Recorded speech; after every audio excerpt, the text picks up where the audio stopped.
Welcome. Roster of the People, week 14. We are here. Glad you could make it. Glad you could join us. And how was your Thanksgiving, Neil? It was good. It was quiet. Answered a lot of people's questions. I frequently end up getting stuck with the Discord on Thanksgiving because my family doesn't really do. We don't live. My family's all spread out across like 5 different states, so we don't. We get a choice. We're not doing Christmas and Thanksgiving. We're not doing 2 flights. No one wants to do that. So what my family has decided on years ago, in fact, was Thanksgiving is held locally wherever you are. So like the people that live in Virginia will drive to like North Carolina or vice versa or something like that because that's like driving and it's not fun, but it's doable. Yeah. As opposed to like the rest of us that live in like Illinois and like Colorado and other places, it's like that's like multiple flights. So it's like if you want to get to where a bunch of my family lives in North Carolina, it's not one flight. You can't just fly there. It's like flying to Atlanta and taking connections, or flying to Charlotte and renting a car. And so everybody has decided years ago that it's like we're doing one. You pick which one it is. So the way that's translated into this is I usually end up working the website on Thanksgiving because everybody else is driving around and doing Thanksgiving things because they live local. Like Steve's got all his family for the most part, not all of it, but enough of it local. And I know you do local stuff as well as various other people. So it's like, all right, I'll just do that. So I was the one answering questions on the actual day. But overall, it was nice. It was nice and quiet. It was nice to have a couple days off. Not have to worry about it as much. Clinched the playoff spots in a couple leagues of my own. Did that. That was good. Yeah, that's definitely nice. Clinched a couple playoff spots. Don't really have to worry about it too much this week, So I'm kind of I know there's people who are going to hear that and be like, yeah, F you too, buddy. And it's like, cause they're like white knuckling the desk. But the way it worked out for me this year, it's like, I pretty much locked everything up last week. So this week it's been like, yeah, it's nice. Don't really have to like worry about it for my own purposes. So Yeah. how was your Thanksgiving? Did you have fun? Yeah, it was all right. Saw family, went for a run, watched games. So Yeah, watch those games. Talked to my yeah. parents, talked to my grandma, like people like that, dealt with all that. And then for Christmas, I'll see them all in person. Typically, I'm not sure where it's going to be exactly. It's either going to be in Houston or it's going to be in Virginia or it'll be in North Carolina. So one of those. Yeah, that's just kind of how it is. But It's too much flying. yeah. Otherwise, Well, it's like even flying and without plane flying. tickets and then flying and plane tickets again. It's like it's just too much. Like, and taking time off work, and that's all doable. It's all doable. It's just it requires a level of planning that is as my family's gotten older, no one wants to do the planning the way that they used to, and it's like, okay. Yeah. Also, Jason, one of the things I've learned about retirement that seems pretty good is when you're retired, it's like you just don't worry about stuff the way that you used to. You kind of just roll with it, like. Yeah, So I mean that is a plus. You can kind of do whatever you want, and not have to worry about anybody else, and you can go visit who you want, do what you want when you want. As long as yeah, you it's have planned for it, you're usually good.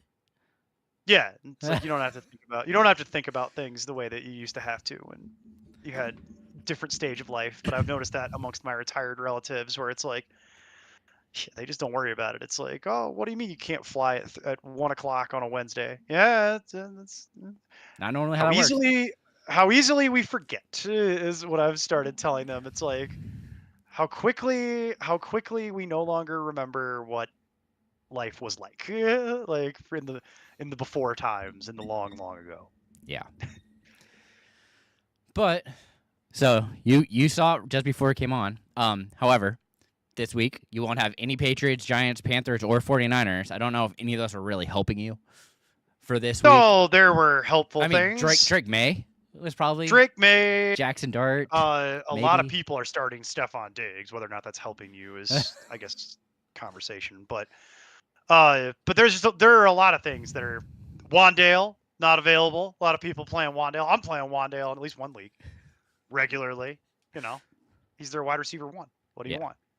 Yeah. That $10 million in that league, Jason, that seemed so egregious at the time, that contract is paid for itself 3 times over. Yeah. It was not a smart amount of money on the day, but it has worked out. It sure felt like it hurt, right? In that moment, it Like, felt why like am a I lot of spending money. this obscene amount of money for one Oh, I know Robinson? why. It was to annoy you. No, it was literally to annoy you. It was because I had the money and I could annoy you and I chose to. So that's all that was. And I was like, well, that probably wasn't smart. That was just like spite $10 million contract. And then, yeah, I've easily got that money back. No question about it. Even just this year, it was enough. Given what wide receiver salary cap is, oh man, that deal just gets better. But yeah, there's some people that Travion, Drake May, Jackson Dart, maybe CMC, that's a big one. CMC, Kittle. So you got a lot. I don't like how the NFL has chosen to do this, although I do understand why financially we've arrived here, because you couldn't do it last week with the biggest football week of the year, basically Thanksgiving. Yeah. Everybody's got to play to accommodate their schedule. So this is the outcome of that, and they don't want to do bye weeks any later than that for also monetary reasons. So that's kind of part of it, because as we know, the fantasy audience, not so much, but like the regular football watching people, this is when they start really getting into it, So they don't want to do bye weeks in 15, 16, 17, which I understand. So this is how we wind up here. You got a number of teams on bye. It sucks that this is the last week for fantasy purposes, but at the same time, it's not like you couldn't plan for this. Yeah. Then there's Daniel, which I know a lot of people that are in this boat where it's like, because the other way people look at it is, oh, well, I'll just lose that last week. I won't possibly. And then you get here and it's like, well, that was stupid. Shouldn't have done that. I should have clinched. I should be good to go. I mean, if you have CMC, more than likely you're clinched. All right, you should have. He's maybe the highest scoring fantasy player. That's the problem. It's one thing. It's you need more than one thing historically to go right for you to clinch. Like, but I was fortunate in my own selfish way. Like I have my leagues. This doesn't really matter for me so much. I'm already locked. So it's like, well, we're good here. And then I'll go into the first week of the playoffs and get bounced, because that's how that usually works. So, but at least we got there. Yeah, we at least got there. Definitely not wrong with that part. You definitely have people coming in and going out, and it's like, we can deal with this. It's playing in week 18 that becomes a real struggle, because a lot of those teams. Well, that's why we don't do that. That's why we recommend you don't play to week 18. You got to be done in week 17. Don't play to week 18. And that's the same advice from when the season was only 17 weeks long. You don't play the final week of the year. You're just done. Yeah. Be done. In my experience, most people are ready to be done anyway. Yeah. Unless you're super hardcore, most people are ready to wind it up and be done and move on to their next adventure. Yeah. Which is gambling on playoff games for a lot of them.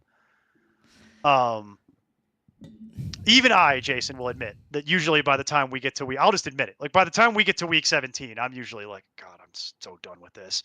like, can we just be done? I need a break. Like it's just like let's wrap it up. That's why I know some people that are like, football should be year round, and I'm like, no, that's going to be awful, and it makes it a lot less special if you do it that way. Well, that and just like the injuries that would happen during that would be insane. Like, it's like, no, we can't. We can't even play 18 weeks without people getting hurt. We can't even play 5 weeks without major injuries happening. So you do have the buys. It's a good call out. You also have some injuries that we're going to rattle through here. I'm just going to do a couple real quick because I have a feeling they're going to come up. So we're going to, at the risk of having to do this multiple times, I'm going to run through a couple. Drake London, PCL injury, has already missed 2 games. I was hopeful initially that he'd be returning this week. It's not looking like that's necessarily going to happen. Nothing is set in stone with that yet, but he missed practice today. And things are not trending in the right direction for Drake London to return this week. That's not ideal. The other one that we've been getting a lot of questions on is Amon-Ra St. Brown, obviously. Short week, ankle injury. They're not going to IR him. I don't think he's going to miss that many games, but I really, really, really, really find it unlikely that he's going to play tomorrow. Yeah. I'm assuming I find that as very well. unlikely. But in the case that he does, a backup plan. yeah, you I would should have have Tesla. a backup plan. I don't even know that that's necessarily the backup plan. I know, but I there's mean, got to be a backup plan. Something. You have to have a backup plan for this. The good news is you're going to know on Thursday. So your backup plan options are numerous for this. We will undoubtedly go through some of them throughout the course of this show, and I'm sure you went through. Not gonna lie to you, I was working last night, didn't get a chance to watch the show. So I'm sure you went through some of the backup plans though for this. Otherwise, yeah, what the hell were you? I covered a handful. I mean, Tesla was definitely one of them, and so it's got to be. it's one not the of them. most He's just ideal. next man up. Yeah. It's not. There are better. There are other things that I like better than that, which I'm sure we will cover throughout the course of doing this show. But those are the two biggest wide receiver ones for me.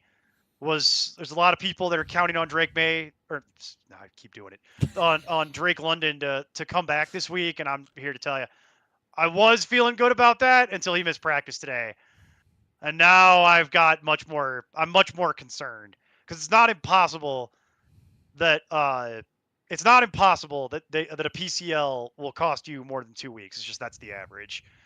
And then the Amon-Ra St. Brown thing is just kind of brutal. It's like it's such a short turnaround for an injury like that. And the only thing saving it is that they really need to win at this point. So he will want to play, and they might let him in a way that they probably wouldn't have had they won that game last week. But now they're in the unfortunate, unenviable position of really needing to win some football games. And this would be a big one. Yeah. So they really need to beat Dallas tomorrow. Like this has become important for standings purposes. So they might let him. The problem that you're going to run into there is he going to be on a pitch count? And because he's already hurt, there's no margin for error. He takes one awkward shot, one awkward step, he's done for the day. Well, yeah, so and it was weird because they marked him as questionable, even though they ruled out Laporta, Raymond, and Wright. Like all the today, they were like, "Oh, you're done." They're playing games. They're playing games with this. They know how hurt he is. This is not. There's no way they don't know. It's becoming a question of, is there any way that he can play through it? Yeah. And do we maybe let him? Because in a lot of ways, this game has now become so important for the Lions season that they may have to ride it. And I'm sure they don't want to, but the problem is that they're 7-5 and they're now third place in their division. And it's like you're chasing the Packers. You have issues because their schedule, you play the Lions. It's a game you could win on Thursday. It's a game you kind of need to win now. Because the week after that, you have to play the Rams. And that's not ideal. And the week after that, you have to play the Steelers, which is a game you could win, but it is not a guarantee that you will win. And then the week after that, they have to play the Lions. Or, I'm sorry, they have to play the Vikings. That's another game you could win. But they should be able to win that easy. Yeah. I'm like, yeah, that should be easy. Let's stop playing games here. That one they should have. But you have 5 games. The last week, the Week 18 game is against the Bears in Chicago. But by then, the Bears may have clinched. They may not have. We don't know. Like, that's the issue with that entire game. That game may literally not matter because the Bears may sit everybody because they've already locked the division. But at the same time, that's not a guarantee.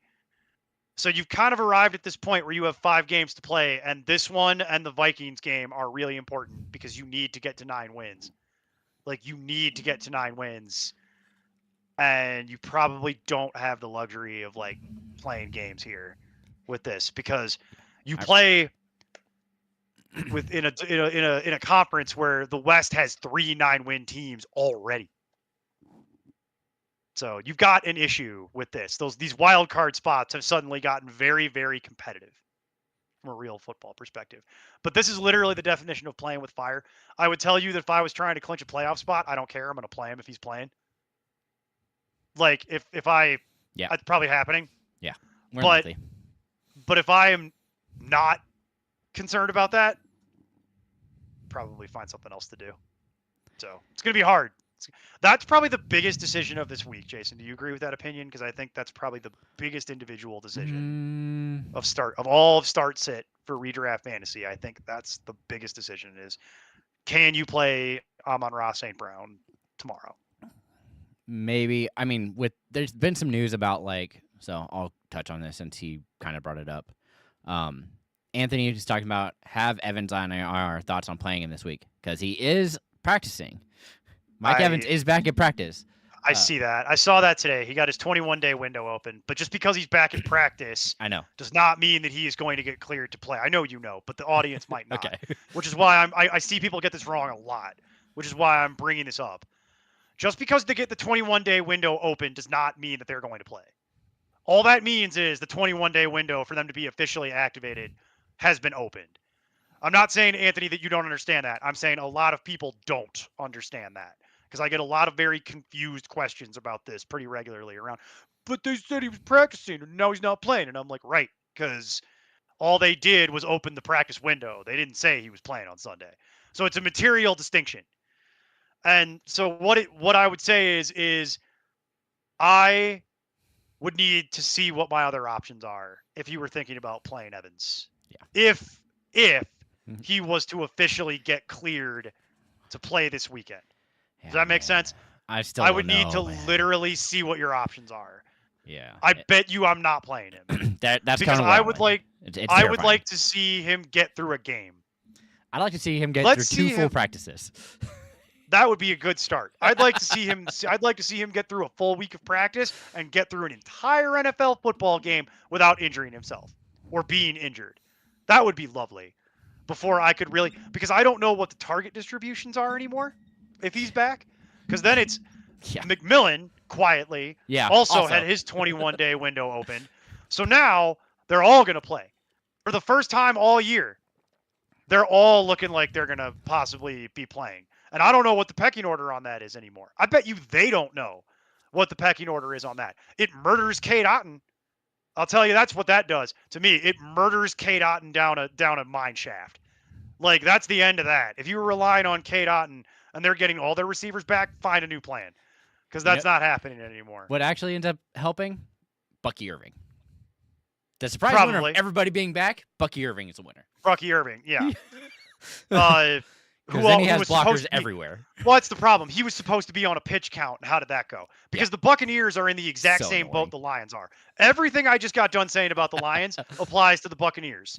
The difference is the Bucs are trying to win the division, not a wild card. Yeah. The Lions are going to have a really hard time winning that division at this point with 5 games to play. They would need to win at a minimum 3 out of their remaining 5 games to even have a shot at it. And that would assume that Chicago is going to start losing football games, which is entirely possible, but has not started yet. So the question becomes, I don't know what the distribution of targets will be. I don't know who's playing quarterback. I assume it's Baker Mayfield. He played last week, so it's probably that. But they said Bucky Irving was supposed to be on a pitch count, and then they didn't do that because they don't have the luxury of doing that. They don't want to tell you that, or the media that, or their opponent that, who reads all the reports in the media just like we do. But they don't want to telegraph that, but they don't have a choice. The Buccaneers have to play everyone that physically can play because they don't have any margin for error left. They're only like half a game ahead in the division over the Panthers. So it's like they have to continue to win games because they are also, if they don't win the division, they are going to struggle to get a wild card spot in the same way the Lions are. So that's a very long way to answer your question, Anthony, but it is the answer. We have to wait and see if he actually gets cleared. Because he's bringing it up because it is a clavicle, not a muscle. So very different. I completely understand that, but at the same point, it's a bone that you're trying to replace. So you have to strengthen the muscle back up because you haven't been able to use it. They put a plate in. You have to be able to do this. So you got to let that heal. You have to be able to do this. Yeah. Kind of important for him. This is kind of very important. Now, I will tell you, Mike Evans, if we've learned anything about Mike Evans over his career, he's a tough SOB. Yeah. And he will want to play. So if he is medically cleared to play, he will undoubtedly play. It just becomes a question of, what are my other choices? Because if my other choices are like John Mechie and Vele, then we're playing Evans. All right. If my other choices are like better than that, then maybe we have a conversation about it. So, assume this is all related because he said good evening Uh-huh. earlier. God fill the void of Diggs, even though lately it feels like he's on a bye. Yeah. Completely true. Half-point PPR. Choose between Mechie, Mitchell, or other suggestions on a thin waiver wire week. Well, I mean, this is PPR, half-point PPR. Half. At half, I Then think you got to go Mitchell. you go Mitchell in half-point. You go Mitchell because them bombs, baby. The only reason to play Mechie is in PPR. Yeah. Because Honestly, both. They didn't. They're they both had getting like seven targets apiece. So yeah, but they had a bad game. Mechie did last week, but he was still. It wasn't a lack of targets that was the issue. Yeah. Whereas Mitchell is still getting a huge target share because they don't have anything else, and I honestly think they're doing that because they want to evaluate him for the future. Yeah. On like, can this guy be a piece for us that we might want to retain? He's got all the NFL pedigree you could ever want. He's just never been able to like put it together in the league for various reasons. But in half point, I go with Mitchell like way higher. Yeah. Because it's the touchdown upside and the deep shots that matter a lot more than the volume. And so far this year, he has a extremely high separation score. Like it's never been an issue whether or not he can run fast. Yeah. The issue is, can he catch?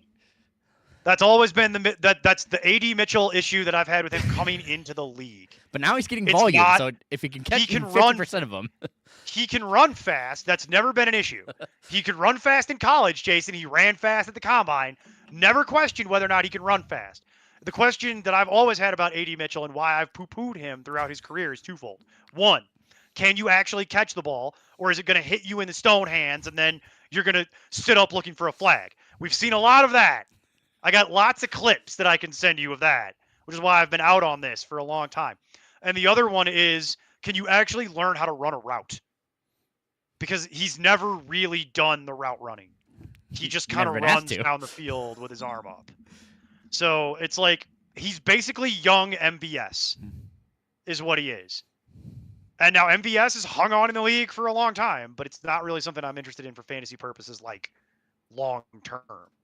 But if my choices are Mechie, Mitchell, or other suggestions on a thin wire, well, then there's only one choice, and it's Vele. Yeah. And with Vele, the problem is that they spent 2 draft picks to get him. Yeah. But he's had 4 games there, and 1 of them was good, and 3 of them were irredeemably terrible. So you tell me. Like, there's not a lot of good choices here. So of the big 3 names that are still available, it becomes Mitchell. Now, if my choices literally are Mechie, Mitchell, Vele, or Evans, well, that's not a conversation. That's just Evans. That's just Evans by a considerable margin. Like, that's Evans by 20 spots in my rankings if I found out he was going to play. Because given the buys, Mike Evans would probably be like my wide receiver 20. If you're asking me whether or not I feel good about that, that's not the point. It's a question of any port and storm. Yeah. All right. And then let's go. Answer some more questions. C-Plank, T. Higgins, if he plays, do we play him, Scary Terry, QJ, Sutton, or Trey Tucker? Sit 2. I think it'd be McLaurin and Higgins. Like, I don't think you can sit Higgins at this point. If he's playing, you want him. Sitting? Wait, his question is, what are we sitting? Oh, QJ and Tucker. Sorry. Yeah, okay. I'm doing that the same way. We're gonna sit QJ and Trey Tucker. Even though QJ they are trying to get him more targets and more usage, which I'm not, but I couldn't sit Higgins over it. Higgins has been it'd be more way Sutton. Too good. It'd be more Sutton, but even Sutton's been playing more. Did you see the guy? And I don't want to be too rude to him because he's probably like a young guy and I don't know anything about him. But like the replacement that they had for T. Higgins in that game, and how open he was because they clearly didn't respect him, and how he couldn't catch the damn ball. Okay, if that was actually T. Higgins out there, T. Higgins would have scored 3 times in that game because he would have been wide open. So it's like that. It was kind of funny to watch that game, the Ravens secondary, and it was just like, oh my god, if this was T. Higgins, he would have scored 3 times in this game. He would have lit you people on fire. Like it would have been the single biggest fantasy performance of the year. So if that guy, who's again, I don't want to be that rude to him because I don't know anything about the man, but my God, Higgins is such a massive upgrade over that it's like, okay, so yeah, if Higgins is playing, he's playing for me. Yeah. All right. Then Shizad, evening fellas, need one flex standard. Okay. Collins, Igbuka, T, Jacoby, already starting Pickens and Rice. That one's For tough. standard. Yeah, I think that makes me more. They're all good. Collins. They're all pretty good. Not used to doing standard. I hate. No, I'm gonna for next year. For next year, we're actually not taking standard questions. That's gonna be my new rule. Is that if you have standard questions, that you will be asked politely yet firmly to leave. Because we will not be taking standard questions anymore, or we might, but the only way we will respond to them is by telling you that you need to lobby your league to move to some form of PPR. That's how we will begin answering all standard questions. It's 2026. Society has moved on. Deal with it. Like that's. Yeah. I am gonna play Collins off this list, by the way. I concur. Don't love it. Like him more than the other ones, mostly because we don't know who's playing with the Bucks. Your team is really good. Yeah. You have a really solid team here. I wish I had these kind of problems. Then Daniel, I have no one left to play. No Henderson, Wandale, May, Dowdle, Tracy, and a 3 wide receiver super flex. Daniels, Hill, and Neighbors. Which Hill? Taysom? Justice. I assume so, because there's only one of them, those people that are playing, and that's I Taysom. guess that's fair too.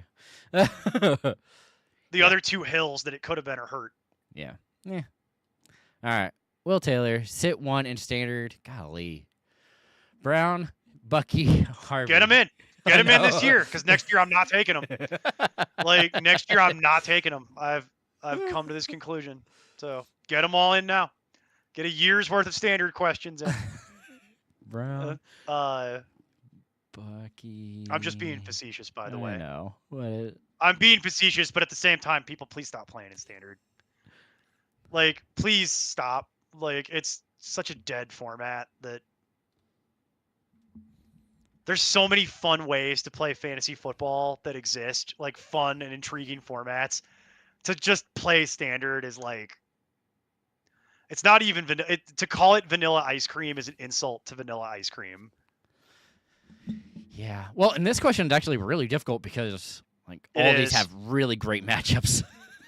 And they all are high touchdown potential individuals, which obviously is the point of standard, which is why, again, my issue with standard is not anything more or less than standard is just a question of whoever scores the most touchdowns wins.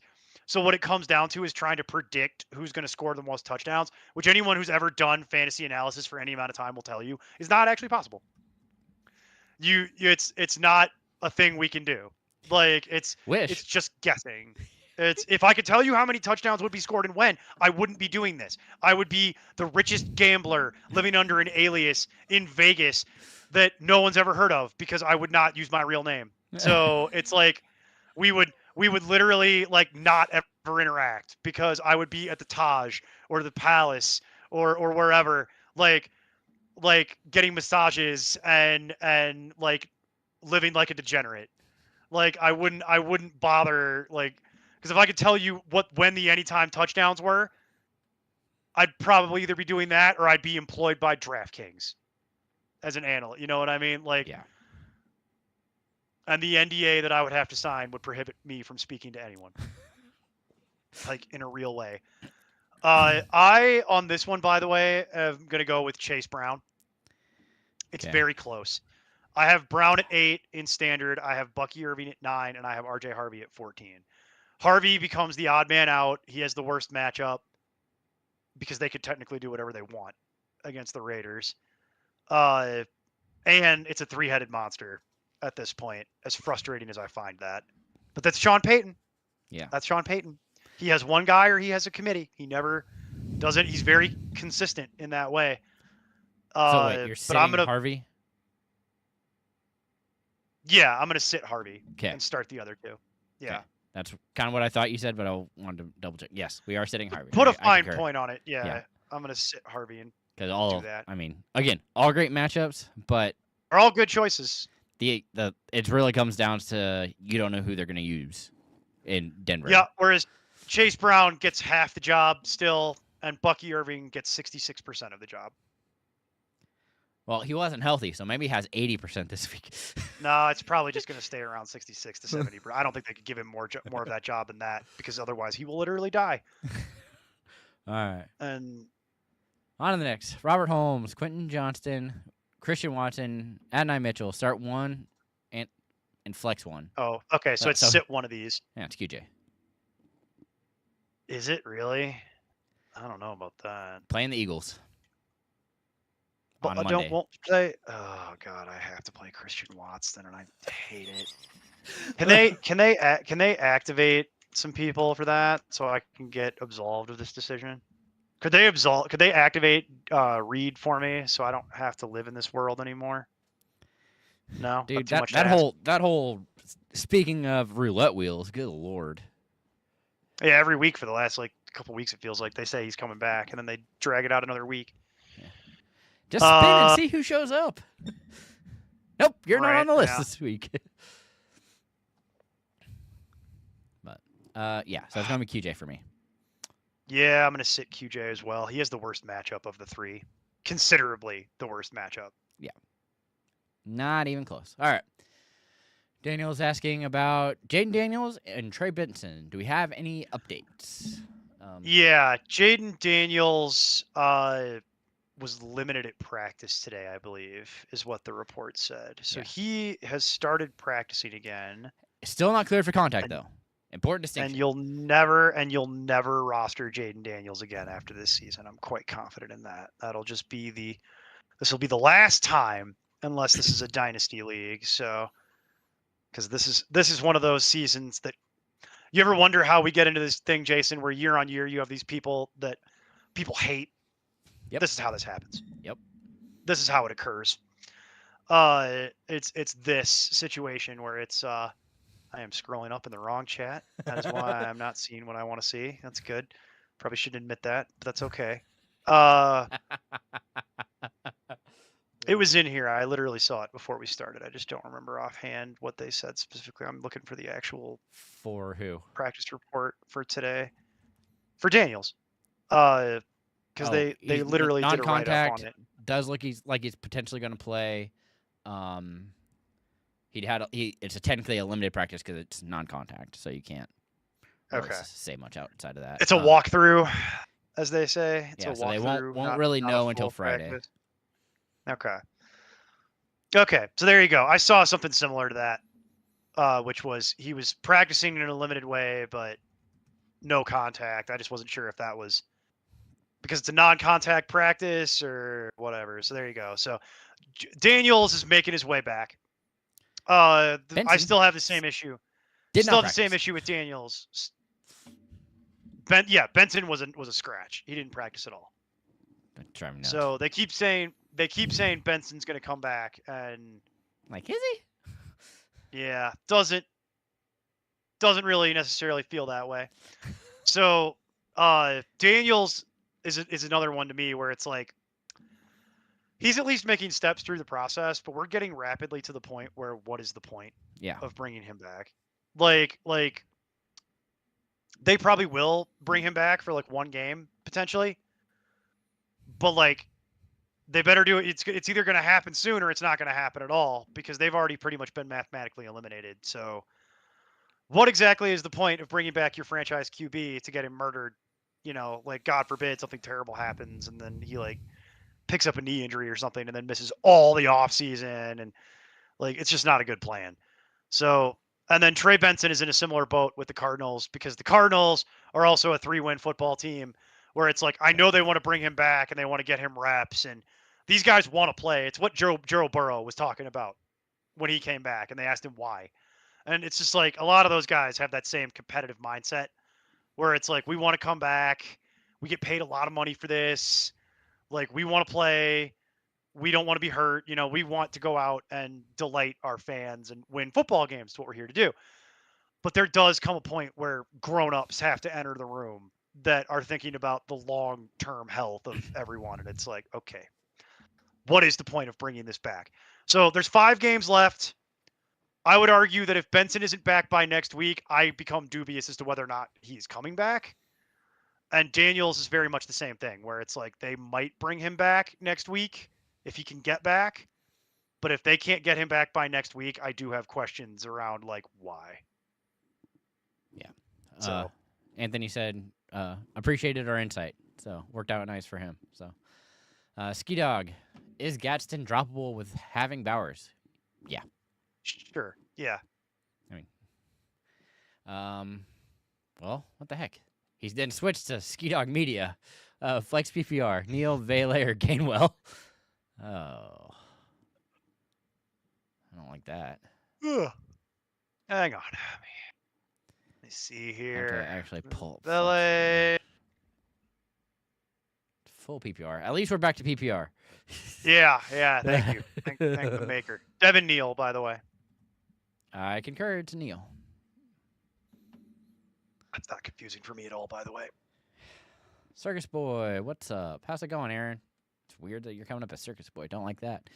Need 2. At least 1 being an RB. Hall, Judkins, Javante, Brenton Strange, or Michael Wilson if MHJ doesn't play.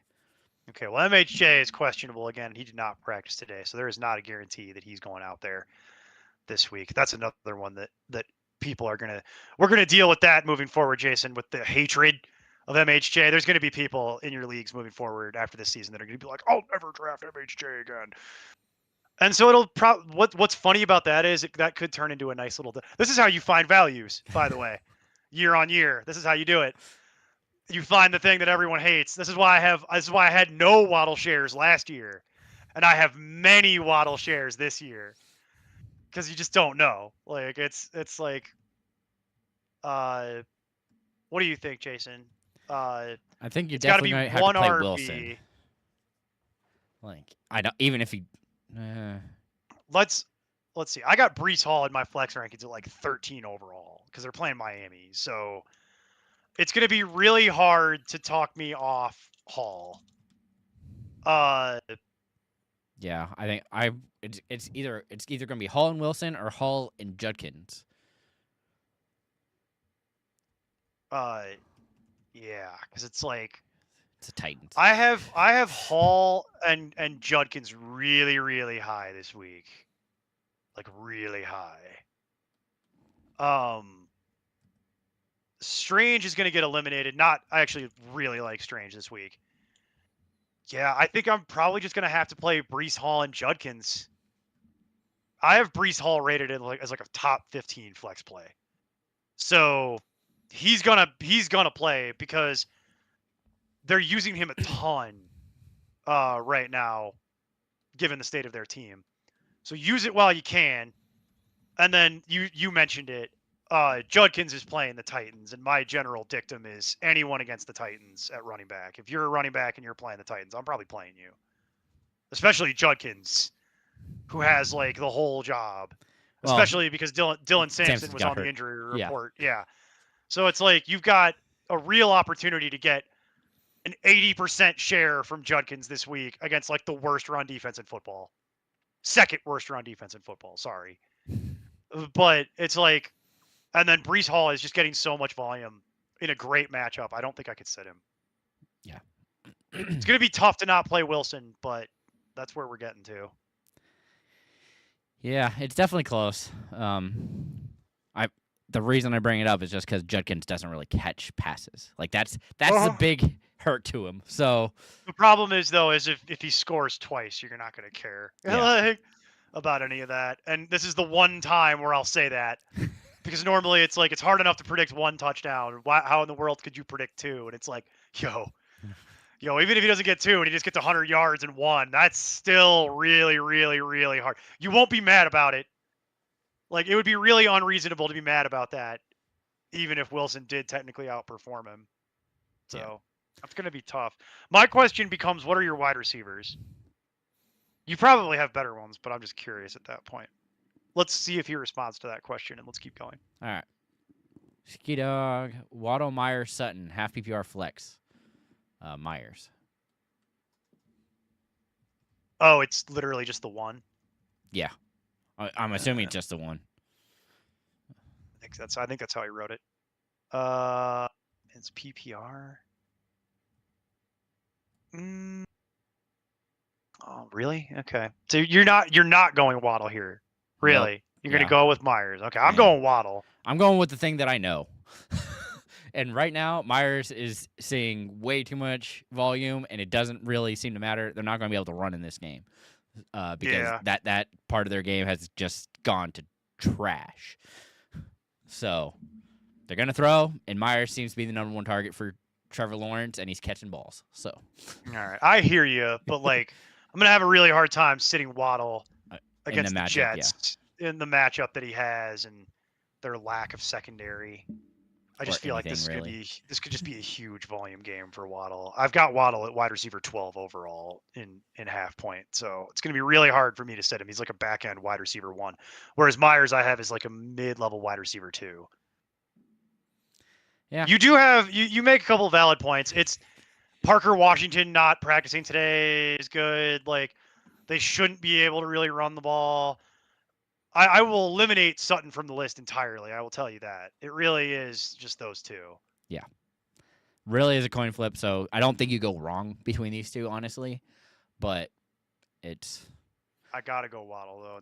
The matchup is just so attractive.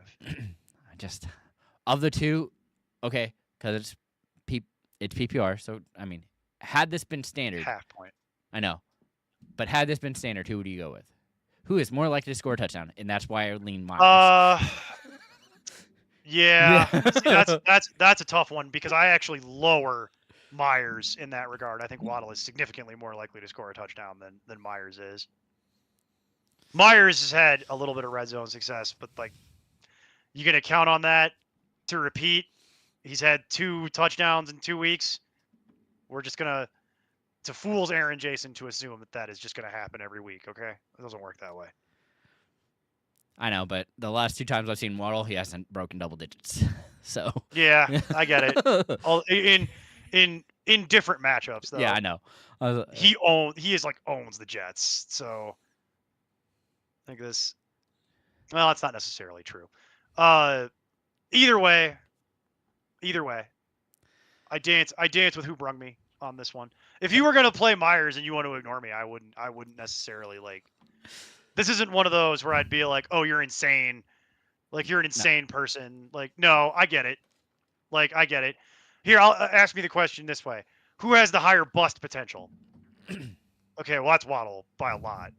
Yeah. Like, your range of outcomes with Myers is a lot more narrow. I think your range of outcomes with Myers is significantly safer than it is with Waddle. The upside with Waddle is significantly higher. Yeah. If you were going to ask me who's more likely to get a 30, Waddle. If you were to ask me who's more likely to get a 2, Waddle. That's the problem that you have here. But the upside is really, really high here with this one. So, anyway. All right. Daniel Everhart. Daniel's if he plays, but if he doesn't, do you like Tyrod Taylor, Tua, Shuck, Sanders, or Ward? Well, it's Tua. It's either show or show. It's not Shuck. You sure? I thought it was Shuck. I'm pretty positive it was Shaw. Okay. Well. I got to tell you, I don't even care anymore because in like 3 weeks, it's not going to matter. Okay. I know. He's gonna be out of football, or he's gonna be relegated to some backup somewhere. So I'm not really worried about like that feels really shitty to say, but like it's kind of true. The answer to your question, by the way, it's actually gonna be Sanders. Oh my gosh. Oh, is that what you're doing? I was looking because I was looking at their matchups. I'm not playing. Like, Sanders against the Bucks, or against the Titans? I'm playing Tyrod Taylor off this list. Oh, you are over Tua? Oh yeah. Oh yeah. Tyrod, baby, rushing upside. Oh god, that's terrifying. Yep. Yeah, so pick one of the quarterbacks in that game because it seems like it's going to be a high scoring I will tell you that much for sure. It is one of those two. one. If it is either Tyrod Taylor or Tua, and I eliminate all other choices, for me, I prefer Tyrod. The range of outcomes, as they say, is less scary. Yeah, that's fair. I can get on board with that. It's just, again, I kind of know what the talent Tua has. It'd be more interesting if Wilson were to come back. Like if Garrett, A lot of things would be more interesting. But I go with Tyrod, who, as I will make this joke any opportunity because it's my joke from years gone by, which is Tyrod Taylor should not be allowed to wear a number on his jersey. He should be forced to have a picture of a bridge. That should be Tyrod Taylor's actual like jersey. That's funny. Screw you. Not giving it to you. I don't get enough credit for that joke. Like, I'm the only one who thinks that's funny. That's what I've learned because no one laughs at that. And I'm like, it's so true though. He should just have a picture of a bridge because that's all he is. He's the bridge. Yeah, but not he's wrong. a pretty good bridge. He's a pretty good bridge. He does Like it.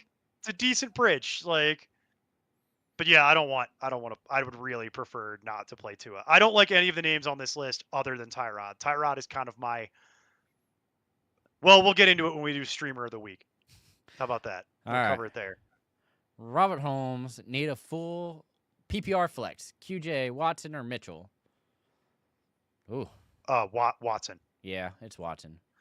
Watson until the minute that I hear that Jaden Reed gets cleared. It's Watson until then, though. Can't stand him. Yep. Don't think he's good. One of the few people I would actually consider to be injury prone. Sorry, Edwin Porras. I know that that's not a thing. I've interviewed him twice. He's been on the show multiple. Friend of the show, Dr. Edwin Porras. Now lives in Denver, by the way. Out here with me.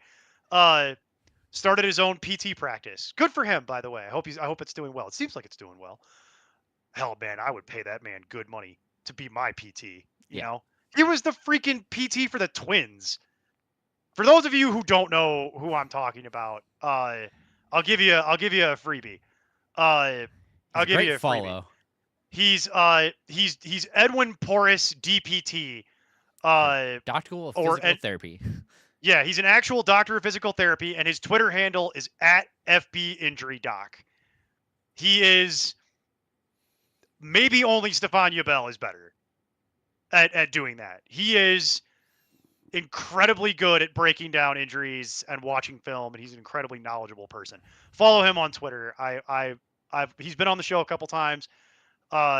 He's a really nice guy, and we met him when he was the doc for the Twins. And he's like done that. He's worked for private clinics. He's worked for individual people. He's done a lot of stuff. He's like he's a real doctor of physical therapy. And it's like, we met him before he was like too important to come down here and slum it with us. You know what I mean? So he will tell you, and he is correct, by the way, as he often is. He is almost always correct, I would argue. Like, he is correct at a level that is like, most people could only dream at being this correct at that level of the time, you know? Like, he is usually spot on, which is about, and his big thing is that no one is really injury prone. Like, injury prone is not really a thing. It's a label that people attach to people that they don't know what to do with. And I agree with him because he is correct. And he has objectively proven this to me on a couple different occasions, which is why he's changed my entire line of thinking around this, which is why I use the same phrase he does now, which is no one is injury prone, really. I do question whether or not Christian Watson still is in fact injury prone because it's always something with that guy. But he's playing right now, so you might as well use him. Yeah. And I like him a lot more than QJ or AD Mitchell. Yeah, especially in full PPR. Not relevant who your other starters are, by the way, the answer to that, just so we're clear. Yeah. Daniel's asking better ad, Mechie, Mitchell, or Vele? That's the real question. Thank you, Daniel, for doing the real question here, because those were the big three. Yep. From Tuesday. So those were the big three that everybody was picking from. Jason, who do you like out of that list? I could make this argument to you a couple different ways, so I'm curious what your feedback is. I mean, it's tough because I want to say Mechie, but that last game he didn't look super, and Mitchell again. The thing about Mechie is he's so talented, but he's been in that dealing with cancer and everything else, and so it's like he's trying to catch up, and it's taken a minute. So I still want to lean Mechie, but I completely understand. For me, I don't have super high hopes for like any of them necessarily. But the two Jets are still that much more attractive. So like Vele, nice story. Like came into the league, no expectations really. Had some flashes. You know, yeah, had some flashes, but not super like necessary for the Broncos. And so when the Saints offered 2 draft picks, a 4th and a 6th, it was like, yeah, you have to take that. No one else is going to give you. So the Saints clearly see something that other people don't. But the problem is that he has had literally one usable game this season. And I just don't. I need to see it happen again. I really need to see that happen more than once. Because it was such a weird game where he like recovered the onside kick and he caught all of his targets, you know? Like he did everything, Jason. He caught all 100% of his targets, and it was like 6 or 8. I don't remember if it was 6 or 8. I feel like it was 6. It was 6, I believe. My memory says 6. I could look it up. But he caught 100% of his targets. He had the maximum number of yards that you could realistically have in the course of doing that. He caught a touchdown in the course of doing it, and he recovered the onside kick to keep the game going, which I found infinitely entertaining, by the way. That was like one of my favorite things that happened on Sunday was the Saints for no reason just keep this stupid game happening, and I'm like, this is just for the lulz. This is just for our entertainment. It means nothing. But I thanked them for it because it was entertaining. But so Vele is kind of like a little bit behind the other two. I need to see another game before I'm really interested in this. The answer that I will give you is my heart wants it to be Mechie because he's what I look for in PPR. He's the smaller, possession-y kind of receiver that if he's going to get that level of targets, should produce real repeatable value for you. The problem is that while the target volume is there, his quarterback is Tyrod Taylor, who is not going to complete all those passes. He'll get enough, but not all. And then the one for me that is my least favorite player of the 3 in PPR, but is the right answer, I feel, is A.D. Mitchell. Yeah. Because he possesses the greatest amount of upside, and he's getting that target share. And what we're seeing is that I think this is a very extended look by the Jets on them deciding whether or not he is going to be their flanker moving forward. Whereas Mechie, his best case scenario is he could go play in the slot.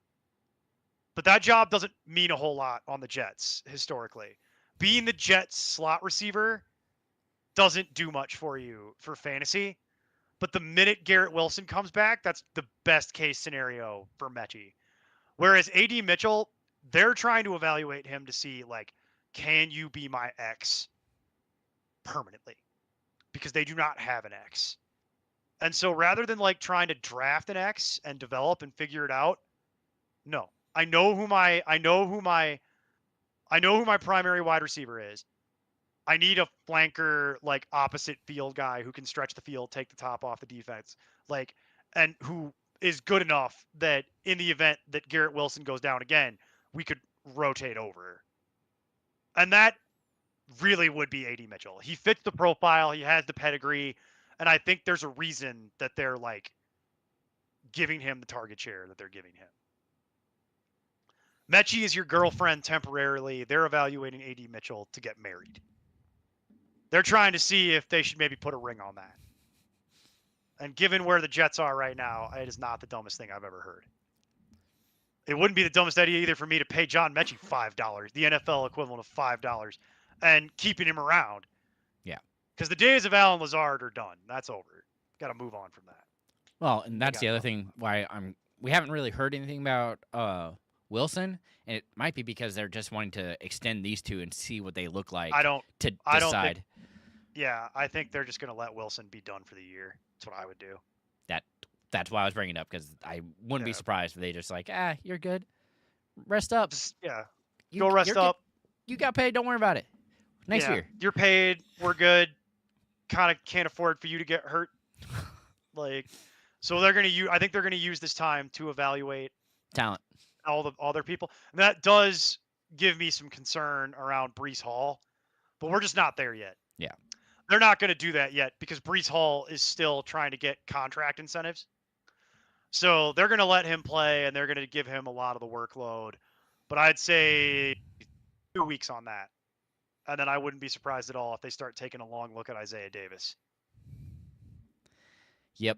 I agree, because again, That'll it's going to happen. be very That'll interesting to see happen. how it goes when people It'll are happen eliminated. around week 16, 17. You'll start seeing all the people who are getting paid a lot get not feeling so well And the anymore. Jets are already pretty much eliminated, but they're not ready to throw the towel in yet.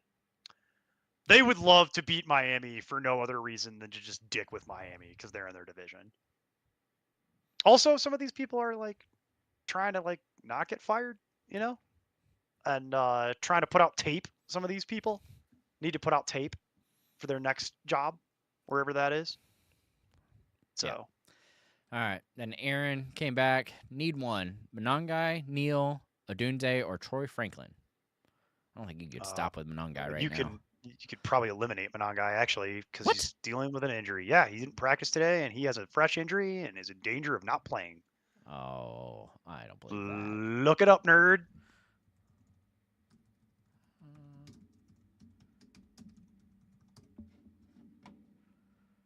Did not practice today. Oh, what else is new? He doesn't practice Wednesdays. That's not even true. He hasn't done it in like 3 weeks. I'll be more worried about it tomorrow.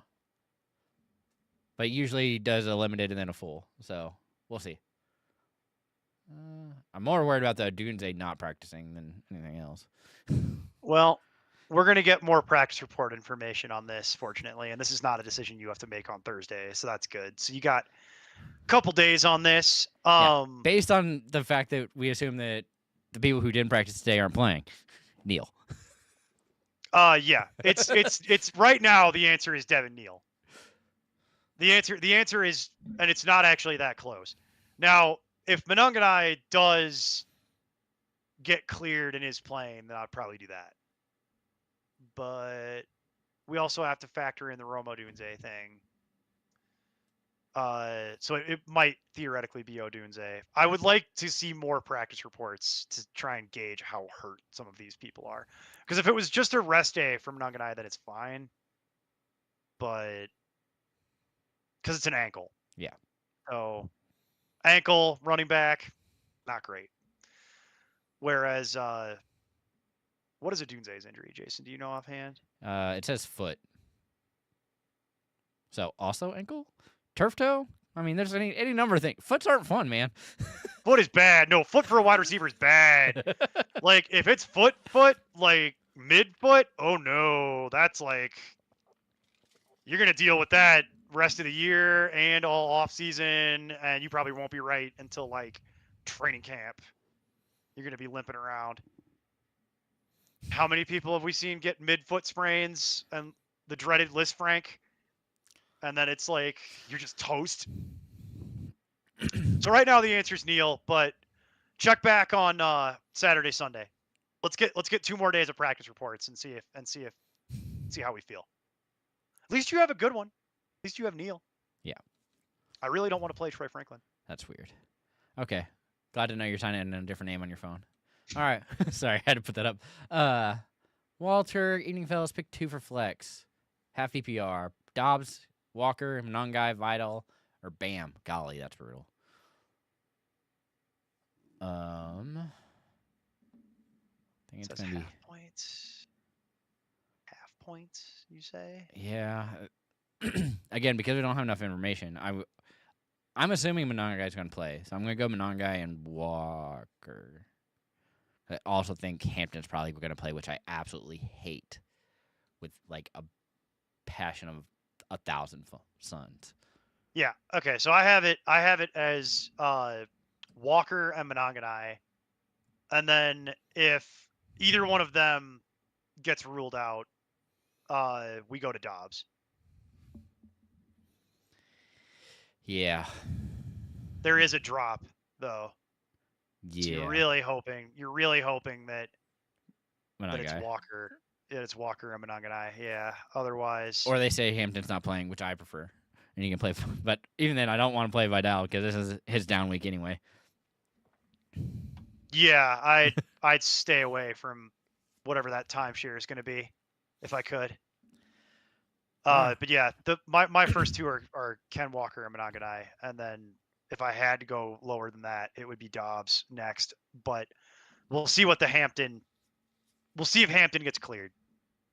Yeah. Zane Everly, do I start Christian Watson, Adonai Mitchell, or Michael Wilson?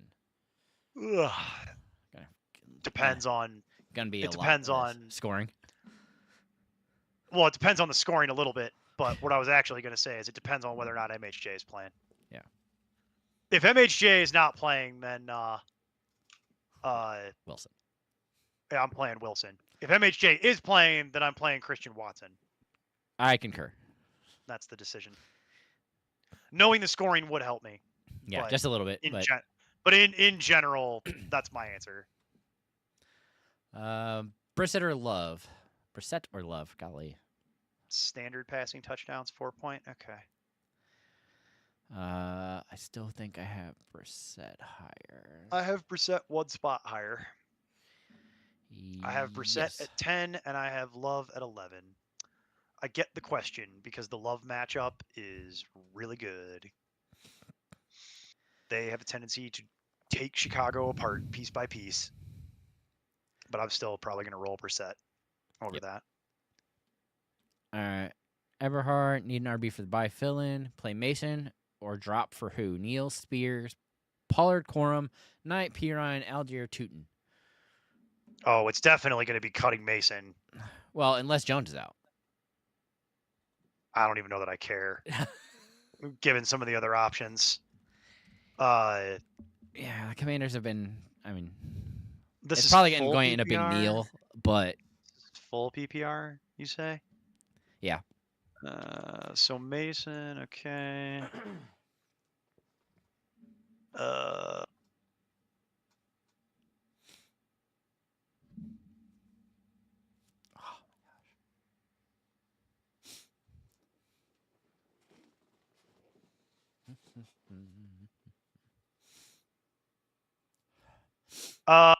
Answer is Devin Neal. Assuming Alvin Kamara is not playing, which I think that's the case. Seems like it's going that way right now. Yeah, didn't practice today. But... Didn't play last week. Didn't practice today. Getting old. Yeah. Tell me about it. So yeah, it's gonna be. I would cut Mason and pick up Neal. That's what I would do. Probably much safer play for sure. I know who's playing quarterback for one of those teams, and I don't know who's playing the quarterback. And if it's Max Brosmer again, then you can just cut all the Vikings, because that team is toast. That was one of the saddest things I've watched. Remember, how I like to talk about the Tyler Palco competency test? Max Brosmer failed. Well, I keep laughing because JJ, Steve posted it, I'm pretty sure, about if you just spike the ball into the ground, you'd have a better passer. Yeah. Than both of them. You just than both of them, right? I could do that. Could have paid Sam Darnold. Could have paid Daniel Jones. You had them both on your roster at the end of last year. Could have negotiated with them. Didn't do it. But yeah, I would rather play Neal over Mason, and it is fairly close. I am not interested in the remainder of the other things. I get why people are looking into Corum because they're literally limiting Kyron Williams touches. They said this today. They literally had to say it out loud. They're like, we are limiting Kyron Williams touches for the playoffs, and they're giving Corum more workload. That being said, anyone who's surprised by that, I think, hasn't been paying attention. Because, and even with that, it's like, yeah, it's annoying, but that's probably good for Kyron, you know, like, and for the people that roster him. But Kyron is not being deactivated; he's still playing, so it's like he's got to share. Spears you can eliminate, Pollard you can eliminate. Corum is interesting, but he doesn't have enough of the job. I'm not sold on Bam Knight. Samaje Perine is really just a handcuff for the Chase Brown manager. Algier is interesting. Is a pain. Scores. Well, depends on your perspective. Yeah, I know. And then I love Bashal Tootin. I can't wait for the day when Bashal Tootin is the starting running back for Jacksonville, probably to start next season. Can't wait for that because that's going to be awesome. Bashal Tootin is something that I'm incredibly interested in keeper leagues and in dynasty. I am very interested in that idea because I am almost completely sold on the idea that he is going to be the starter for that team coming into next year. All right. Skydog, pick 2, half PPR, Etienne, Dobbs, Brown. I mean, it actually was probably going to be Brown and Dobbs. Ugh. I really do not like Etienne this week. I don't think you can really sit A.J. Brown at this point. As frustrating as it's been all year, if you made it this far, let me see how you're going to sit it now. Yeah, no way. Especially against the Chargers. It's half point. Yeah.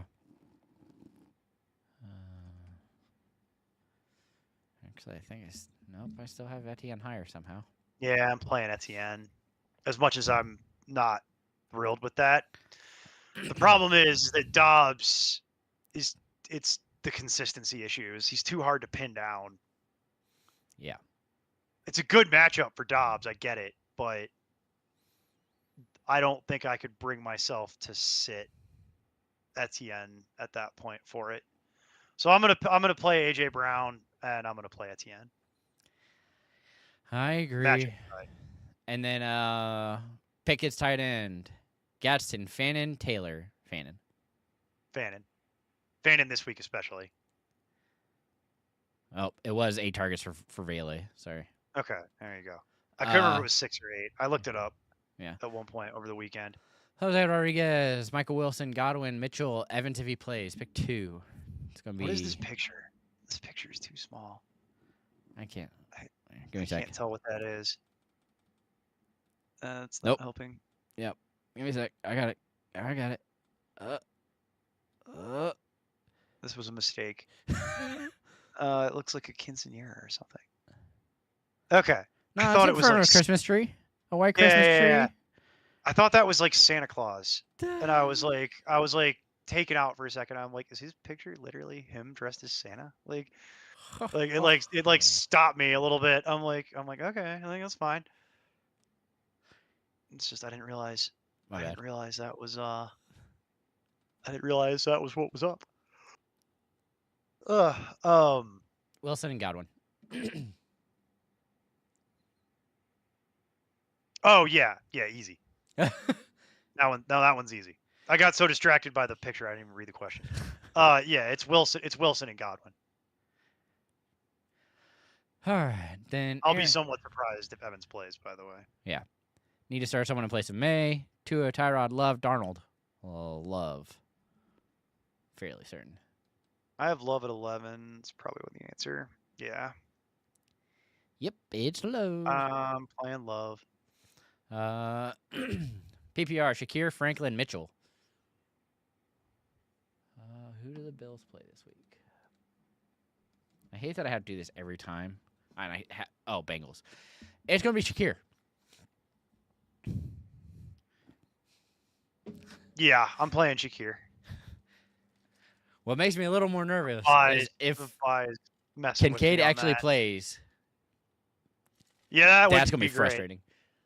That wouldn't be great if Kincaid gets cleared. Even if he does, I don't think it's enough to move the needle for me, though. Here you go. Do we sit Lamar? Probably. Depends. Really depends on your other options. Depends on what are my other options. It's not out of the realm of possibility at this point. He's hurt and he can't throw, which makes him a liability. And you can't lose to the Bengals like that, as a general point of fact.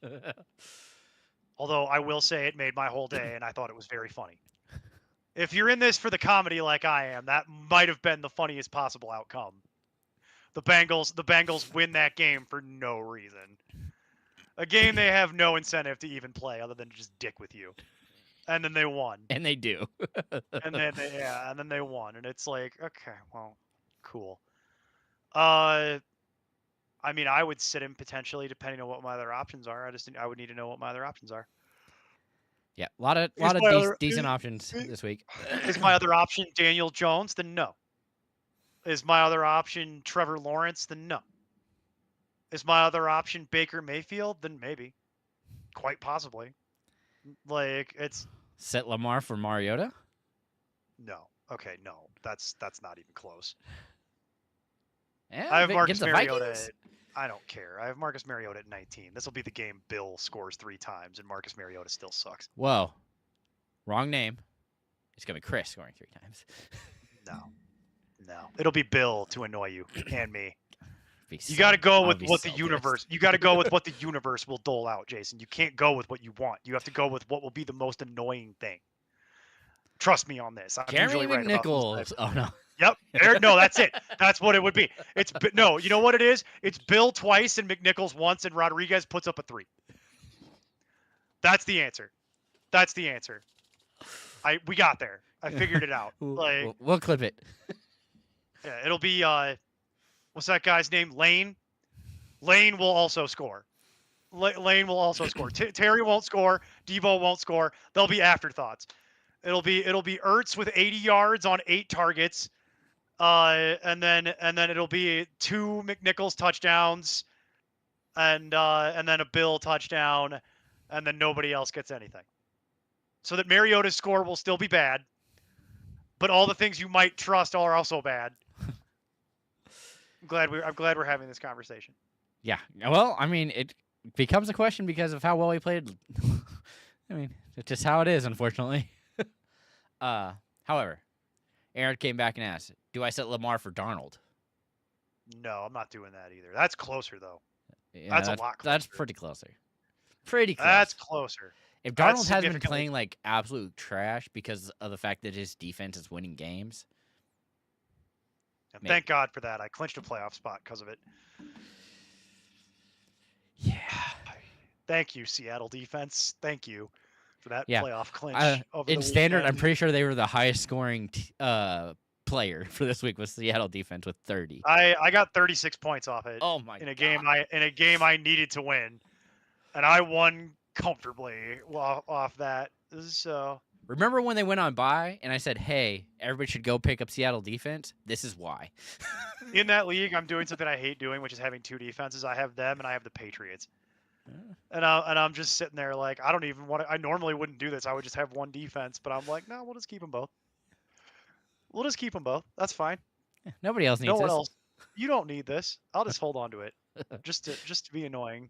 Oh, so brutal. Yeah, I clinched a playoff spot literally off that, and I could tell that my opponent was not very happy.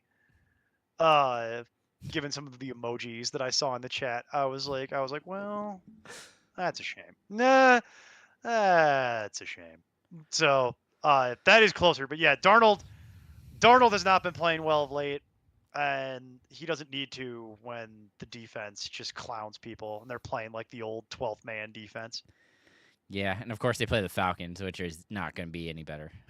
No, they're going to annihilate the Falcons. It's Kirk Cousins, 3 picks. Lock it.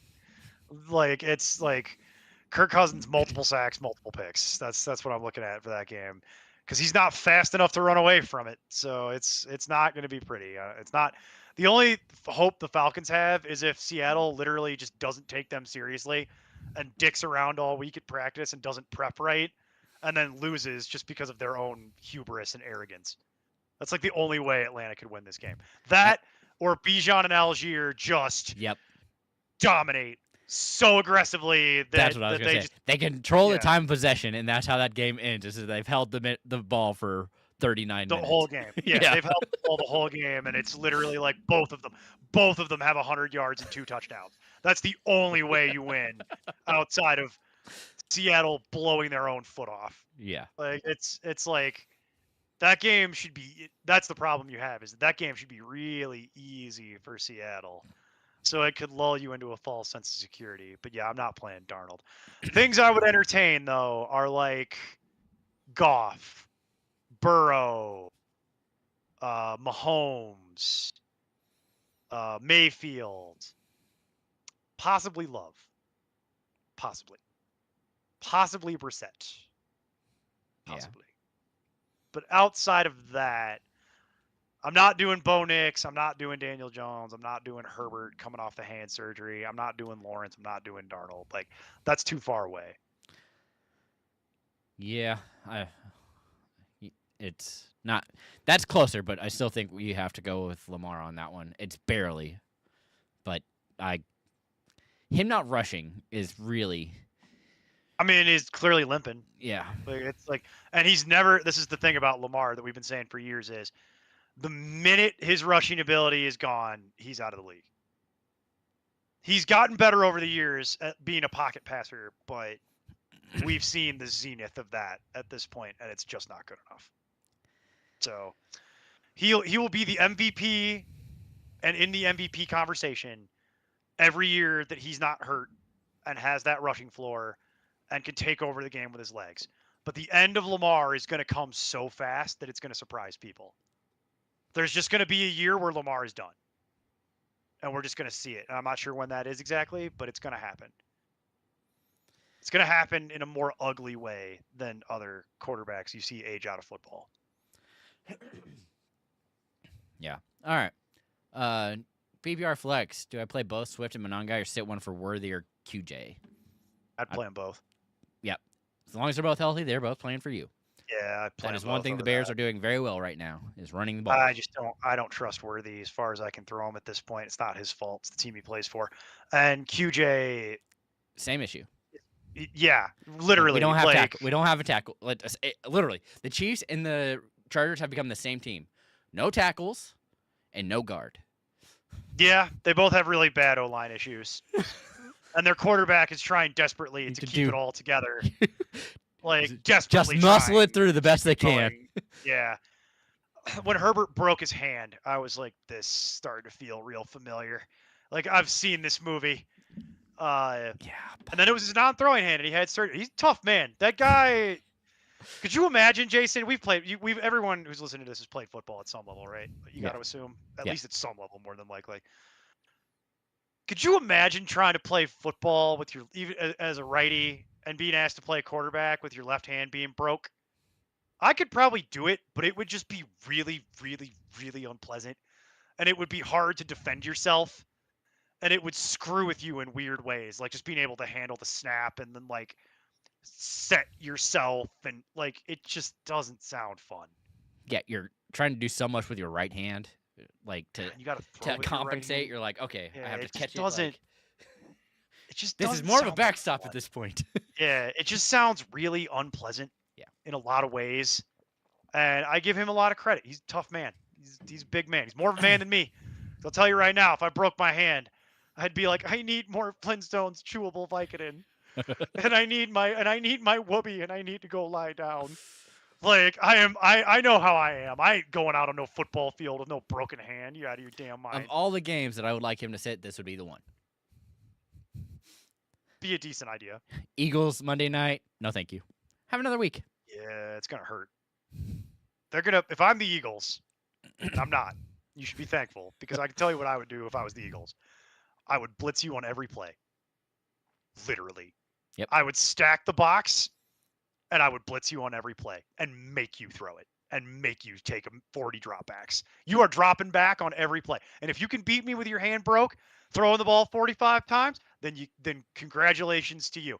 But the pain that I am going to inflict upon you as we arrive at that conclusion is going to hurt.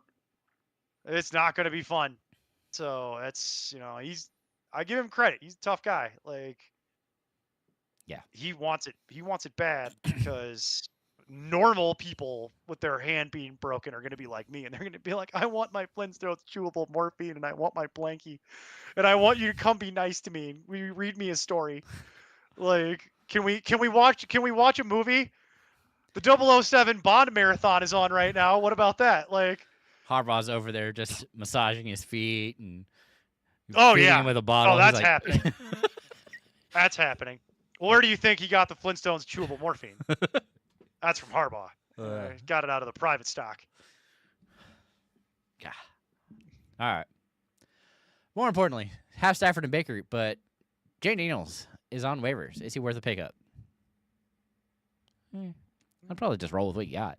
I'm good with what you have. I don't think you need that. Yeah, because these two are fighting for something. Yeah, Stafford's not going to get shut down for another 3 weeks, more than likely, possibly 4, before they're done and dusted. And they won't need to play that Week 18 game, more than likely. And you're good there. And he's playing at an MVP level. And Baker being your backup is worth it because of what we talked about earlier. Baker, all the weapons. They need to win every game. And they're finally getting all their weapons that they haven't had since the start of the season. And they're literally fighting to win that division. So they're like, in a normal universe, Baker would probably get shut down last week, given how hurt he actually was. Nope. They don't have that luxury. Unless he's so hurt that he physically cannot play, he's going to play. And I give him credit too. He clearly wants that. He clearly wants to be counted on in that way. I think he's going to spend the rest of his career trying to stick it to Cleveland. But hey, so who among us, who among us wouldn't do that if you could?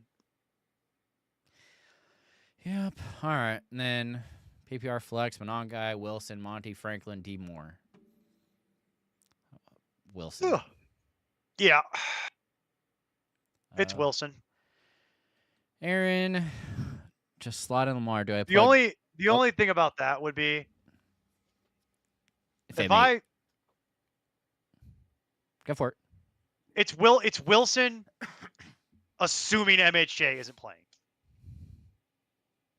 That's what you just got to keep in mind, is that if MHJ was playing, I'm less enthused about this, and I probably go with Monongai. But you also need to look at the Monongai injury now and see if his ankle injury is real or if they were just giving him a rest day. But those are your two choices. I don't really want anybody else. Yeah. It becomes rough very quickly. Monty is a touchdown-dependent flex on his best day. He's borderline droppable. Franklin is what it is. It's not great. And DJ Moore is sort of interesting, I guess. Yeah, also iffy. All right. Aaron, just slot in Lamar. Do I plug Godwin or Sutton in that spot? I'm probably going to play Lamar. Yeah. I mean, I like Godwin's matchup this week, but that doesn't mean a whole lot. Okay, so here's the problem. It depends on what you need. Because Lamar has the highest ceiling considerably over any of that. Like, not really close. Like, if you need a 30, Lamar is how you get a 30. No one else is going to be able to get you that. If you need a 20, Lamar is more than the most likely to get you a 20. Recent struggles, obviously, being what they are. But that's still what it is. The person with the most medium of all that is Godwin. He has the narrowest range of outcomes. But that also weirdly makes him like not that attractive. Because the 10 PPR points that you get, I don't know what that does for you, You're kind of looking at 10 PPR points. The absolute ceiling for Godwin at this point, it would be like a 16. But that depends on him getting his usual volume and scoring in the process. So you don't love that. And then Sutton is also somewhat interesting, but he also has the second least variable of the range of outcomes is what that is. So you have you have that to contend with. It's like Godwin has the narrowest range of outcomes, but you're basically looking at 10 points, and his absolute best is like 16 if he scores. Sutton, you're looking at like a 15 type of thing. You might be able to get to 20 if he scores, but that's like your best case scenario. Lamar is the one that you could like realistically is the easiest path to get into 20, and his upside is like 30 plus. The problem is Lamar also has the lowest floor of any of that, given what we've seen. Yeah. Like, it's unlikely that Godwin or Sutton will get you less than 10, which Lamar could do in this instance. So it depends on what you need and how you feel about your matchup. If you're projected to win considerably, then maybe you look at one of the two safer options, but I don't know how your matchup exactly works. So more than likely I will wind up playing Lamar. Yeah. It's hard to get away from him just because of the upside he does bring. But yeah, it's definitely an issue with just the injury is really holding him back, unfortunately, and the negative points that you could likely get for any kind of turnover that might come from that. His inability to move will be an issue against the Steelers, that is for sure. All right, Daniel Eberhardt, Franklin, or Juwan Johnson? Oof, don't like that. Gonna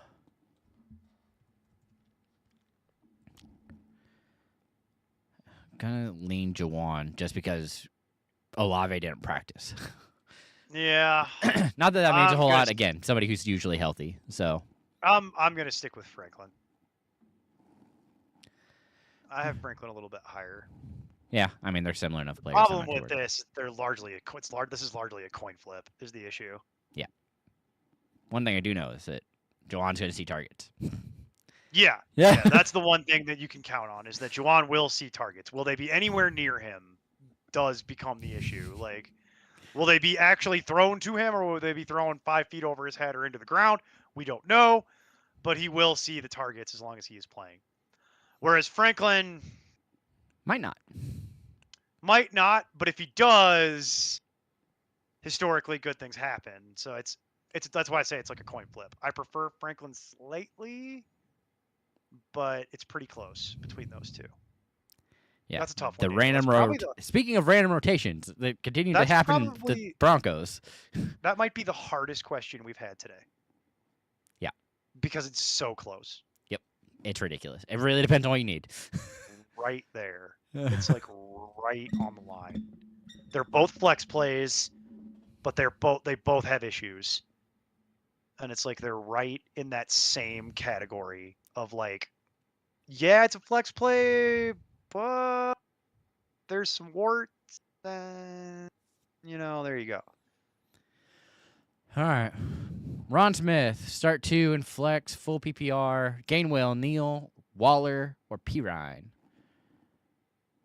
Neal is the easy one. Yep.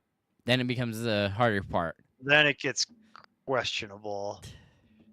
It's probably Gainwell. It's either Gainwell or Waller. You really want to play Waller? I don't want to play anybody else. I want to play Neal. I looked it up. I'm playing Neal. I have Waller and Gainwell literally one spot from each other in my flex rankings. You're welcome. This was super helpful. I have Gainwell at 81 and I have Waller at 80. Yeah. So I was like, I knew this felt familiar. Because I remember looking at this and being like, yeah, good luck figuring that out. I will tell you that if it is Mason Rudolph, I would feel a lot better about Gainwell. Yeah. I'll tell you, okay, I'll make this easy for you. If it's Mason Rudolph, it's Gainwell. If it's Aaron Rodgers, it's Waller. That's how I would split this tie. Yeah, because it's basically a tie. It's basically a tie. So that's literally a coin flip. So, all right. And then Darnold or Tyrod? That's a good one. Darnold. Yeah, I don't know, I've got Darnold. It's not by a lot, but I've got Darnold a couple spots. I have him back to back, so I'm struggling with this one. I've got Darnold at 16. I've got Taylor at 18. I have Tyrod at 16, Darnold at 17. Oh, okay. So it's literally back to back, and I don't know. Mostly because that defense is just so good that Darnold doesn't have to do a whole lot except for hand the ball off. And so it gives the upside to Tyrod, which is why I have him ahead of him, unfortunately. Yeah. on talent. Yes, it's Darnold. It's Darnold, but on matchup, it's Tyrod because he's playing Miami and they're gonna want to win that. I'm gonna go with Darnold by about that much. Is how I would do it. Yeah. Okay. You gotta love these bye week questions because this is where it gets. These are the questions that are. This is so much more interesting than talking about Bijan Robinson every week. Yeah. Like it's like this is. I'm much happier doing this. I agree. Flowers is an iffy play at best. Have Aaron Jones, Darren Waller, or Corum to consider in PPR. Or can dump Waller and grab Pitts for Seattle. Anything better than Flowers? Oh, that's sweet. I don't realize that's who you were. This is from Fantasy Life. Sorry. Mm-hmm. I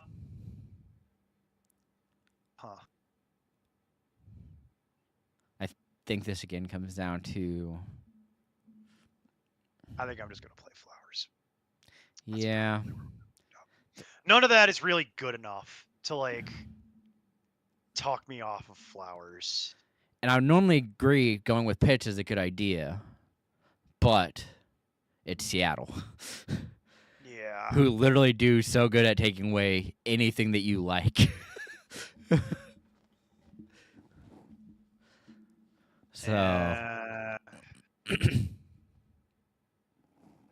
No, I'm playing Flowers. Yeah. I'm playing Flowers. I don't feel great about it, but I've got Flowers about 15 spots higher than the next closest person. The problem is Aaron Jones is beat up, not looking like he's necessarily going to play. Waller is like kind of the next closest thing, really. Yep. Actually, Pitts technically is, but they're both really iffy. They're both very iffy. Pitts had a good game last week, but we've known from the history of Kyle Pitts, you can't count on that. And then Waller is like a really cool story that we've seen have success throughout the year. And who knows, maybe this is the week that he goes off, just like he did earlier in the year. But we saw him play last week, and he had a whopping 6 fantasy points in PPR. So you kind of see like the problem with this, right? It's like, and then Corum only has half a job. So the way I look at it is, it's Flowers is iffy, but of the iffy, they're all iffy. So of the iffy choices, he's the one I prefer.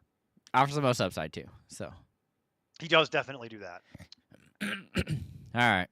Then back to Aaron. Need 2. One has to be a running back. Bucky, Neal, Waddle, Hampton, if he plays. Well, I'll let Waddle you go. Okay, then we agree. Okay. I was like, you can't sit Bucky even in. I mean, and Waddle is just. No. I'm playing Bucky no matter what at this point. I was curious if you were gonna recommend sitting Waddle for Neal. That was all. No, I'm not there yet. I'm not there for that. That's my issue. I liked what I saw last week, and I like his usage in the passing game. I like the idea that Devin Neal could be the starting quarterback, or the starting running back for the starting RB for the Saints in the future. Yeah, I'm warming up to that idea. From what I've seen, and they'll probably put him in with a committee. That's next year, or he'll fit. What's that guy's name? God, it's so easy to forget these people's names so quickly. I feel like we should really remember the man's name. He doesn't play there anymore, but he was there for a while, and he was always perennially in the doghouse. This is very recent history. Oh, he's injured again. Hurt. I know, but what's his name? I want to say Keaton Mitchell, and I know that's not right. It's not Keaton Mitchell. He plays for Baltimore. I'm doing the same thing you are. I can think of like every other name in the world with this guy's name. because he's not playing right now and he's hurt. Um. And they wanted to give him another shot because they thought he didn't get a fair shake from Yeah, the previous because what's his name regime. hated him. And then yeah, and then he showed up and he looked serviceable and had a couple decent games and then got hurt again, which has always been the issue. And I literally cannot. The fact that we can't figure this out is I annoying. literally cannot remember this man's name for the life of me. Miller? Because he's Kendra Miller. Thank you. That's what Okay. I was searching for. Like, golly, dude, I can't. I think Neil could be the Kendra Miller part of that for next Maybe. year. Because Alvin Kamara, like, unless he retires, the thing about it is that Kamara has like a lot of leverage here. So a lot of people, I've seen some questions about this. So here's the thing. Kamara has 1 year left on his deal, and it would require them to eat $18 million in dead cap. And that's why he didn't get traded at the deadline, because there were people that were interested. Chargers were one of them. There were a number of people that were interested in making phone calls to the Saints, reportedly. Some of the names even got leaked, and a lot of them made sense. The Chargers were one. The Patriots were kicking tires on it to see how much it would cost. There were a number of teams. It was like probably 5 or 6. The Steelers, that's what I was looking for. The Steelers were interested. They were all trying to inquire about what this would cost. And Alvin Kamara showed up at the Saints facility and said, "Yeah, if you trade me, I'll just retire." So you'll get and then immediately the market just stopped because they were like, "Well, if he's just going to retire, then we're not going to give you a draft pick," you know? Yeah. So the Saints are stuck with that because Alvin Kamara has said that he wants to retire a Saint, and I do not blame him because his whole life is there at this point, and he's been there for his entire career, and he deserves to retire a Saint if anyone deserves anything in this world, and he also deserves to be in their Ring of Honor. Same caveat, if anyone deserves anything. He deserves all that, but he is on that team next year because if they cut him, it is an $18 million dead cap hit. And the Saints, if you know anything about the Saints cap situation, they can't afford that. So he's going to be on the Saints next year. It's literally the only way out of that is for him to retire and see if they can get off the hook on that one. But the way I see it, I think what's going to happen here, Jason, and you tell me if you think I'm crazy. I think what's going to be next year, the way that it's shaping up is it's one more season of Kamara because you literally financially cannot make it not be that unless he retires. And then Devin Neal will be the backup. And unless Devin Neal like completely flames out and fails next year, it's looking like he'll be the starting running back. That's where we're trending right now. So it's hard to say. Trying to predict long time in the future by NFL standards, but it's kind of where we are at this point. Yep, that's definitely where it's trending for sure. So that was a good one. So Amy Gonzalez cut Fannin to bring Waller back from IR and still has Jawan Johnson. Can only start one tight end. Should he go get Fannin again? I would literally have done that in reverse. I would have cut Waller off my IR and not even bothered. Yeah, I mean I get why you did it, so I would be cutting. I get the logic. I just would prefer Fannin. Yeah. I would prefer Fannin for the rest of this year, and I would prefer Fannin moving forward on their respective career arcs. Yeah, I can agree. I think Fannin's going to be your starting tight end in Cleveland here for basically the rest of this year, and then he'll have that job pretty much to himself because the Browns ain't paying Njoku. They've literally said that they are not paying Njoku. Yeah. I guess there's technically a small enough amount of money that Njoku could want that could make that happen, but I don't know. Jason's dying. Everyone, say goodbye. Say goodbye to Jason. He's literally falling apart in front of my eyes. His eyes are getting all puffy, and he looks like he's getting sick. And I've been fighting it for a couple days now. So it started Saturday night, and it's all coming apart. Brutal. Losing. He's got to go get it. He's got to go get. You got to go to Walgreens after this and get a bunch of NyQuil and a bunch of tequila and make NyQuiladas, and that'll do it. That'll knock you the F out and let the system kind of fight itself, and then treat yourself. Get a McRib. Get a McRib. Like, get a McRib and go nuts, go crazy. The Bug, fashionably late here. Glad he could make it. 4K Towen, Strange, Andrews, Kincaid. Ooh, 1.5 PPR. 1.5. Man, that's tough. It's probably gonna be Strange though. Yeah, I mean, if Kincaid goes, I really want to play Kincaid. That's the problem. Is that they've been doing that, and then like, oh no, he's not gonna play. I can't. Pissing me off. Like, you're gonna have to like tell me very forcefully here in the next 2 days that Kincaid is playing. Like, I just am not. I've got him at 31 in my tight end rankings, and I just won't move him up until something changes. So, like, if Kincaid gets cleared and he's actually going to play, it would be Kincaid. Is the answer to your question, sir. Otherwise, it's Strange. I can't bring myself to I can't bring myself to just say that though at this point until I see several more injury reports. And then yes, it's Strange after that. He's my second choice.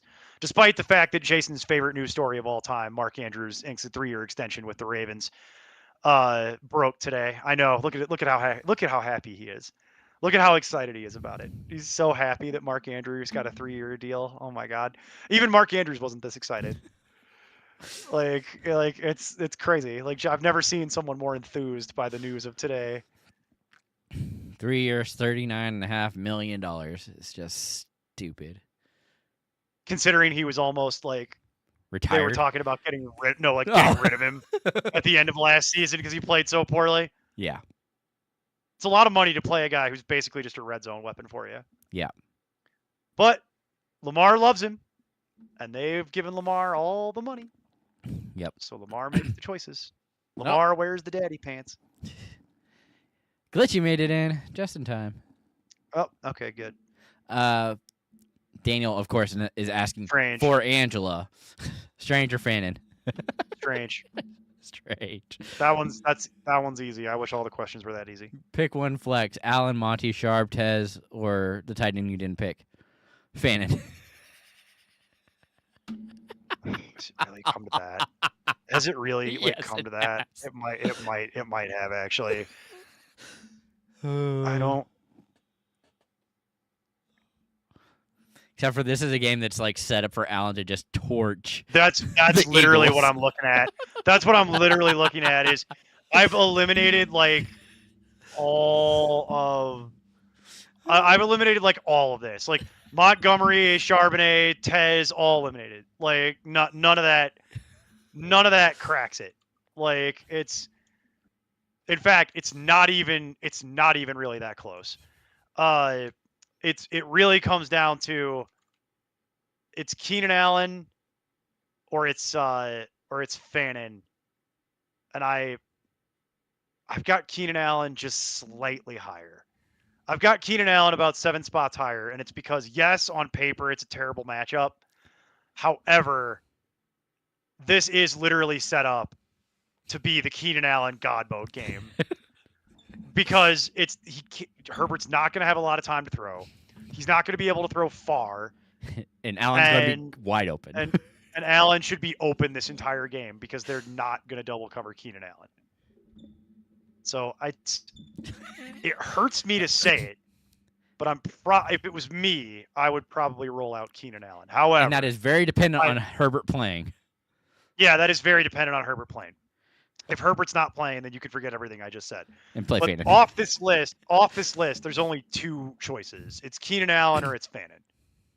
So it sort of depends on your risk tolerance. Because Keenan Allen, I think, has the highest upside and he has the biggest potential for like a huge game. But Fannin is the one that has the most he's set for a 6, baby. He is set for a 6. It's 12 if he falls in the end zone, and he might even get you the 12 without falling in the end zone, given how that offense is. So there's only 2 choices on this list. I can make it easier for you. You're picking between Allen or Fannin, and it just depends on. Honestly, it depends on whether or not Herbert plays, and it kind of depends on how lucky you feel. because I only have Allen about 7 spots higher, and that is flex rankings where that means less. So they're within the same tier, but everyone else you can just eliminate. So we can at least eliminate some options for her. Yeah, and then Lamar or Caleb. I hate That's a good Caleb's question. matchup. Really don't like Caleb's matchup for this week. Yeah. I have Caleb way lower than normal because of that. Oh, it's such a hard choice. Because they both, it's the same thing. It's like it's all theory and upside. Yep. With both of them. Yep. I've got Lamar higher. I don't know. What do you think, Jason? There's not great. Yeah, I mean, I have Lamar, but I still have Caleb as a top 12 QB, which I'm sure I'm on an island by myself, but he's been playing really well. However, it's really due to the fact that they're running so well. And they don't really, like, they're going to want to try to limit what they do against Green Bay because they're so bad against Green Bay that I think they're going to try and simplify this down. Oh, which they've already been doing. That. I mean, that's why I say that. Then Ben Johnson starts calling crazy laterals, but I'm going to go with Lamar, as scary as that is. Yeah, I wouldn't blame you if you chickened out on the Lamar thing, but I'm just answering the question as asked. I have Lamar around 10, and I have Caleb lower than that. I'm a little nervous about Caleb. So frankly, I'm nervous about both of them. Yeah. All right. Glitchy wants us to set a lineup. Stafford or Caleb? Stafford, yeah. Running back, Etienne, Aaron Judge, Rodriguez, or Charbonnet? Rodriguez. It's just one, right? Yeah. For now. I'm going to play Etienne as my actual running back. Oh, okay. Oh, that's despite the matchup. Well, no, you just like Chris Rodriguez a lot more than I do. It's the one who's getting the most work, and this is a good. And his absolute max out ceiling is 10. And it's like with all the work and everything going right for him, his absolute max out ceiling is 10 points. It's not doing a whole lot for me. All Etienne would need to do is fall in the end zone to pay that off. It's not impossible. Yeah. 2 wide receivers: Egbuka, Jameson Williams, or Franklin. It's Jameson Williams because I don't believe that Amon-Ra goes. he's and then I'm gonna play Egbuka. I concur. Tight end, Powers or Fanon? Powers. Yep. And then 2 flexes. From anything we didn't pick before. Okay. So Fanon and Etienne? For you, yeah. Yeah. For me, it would be...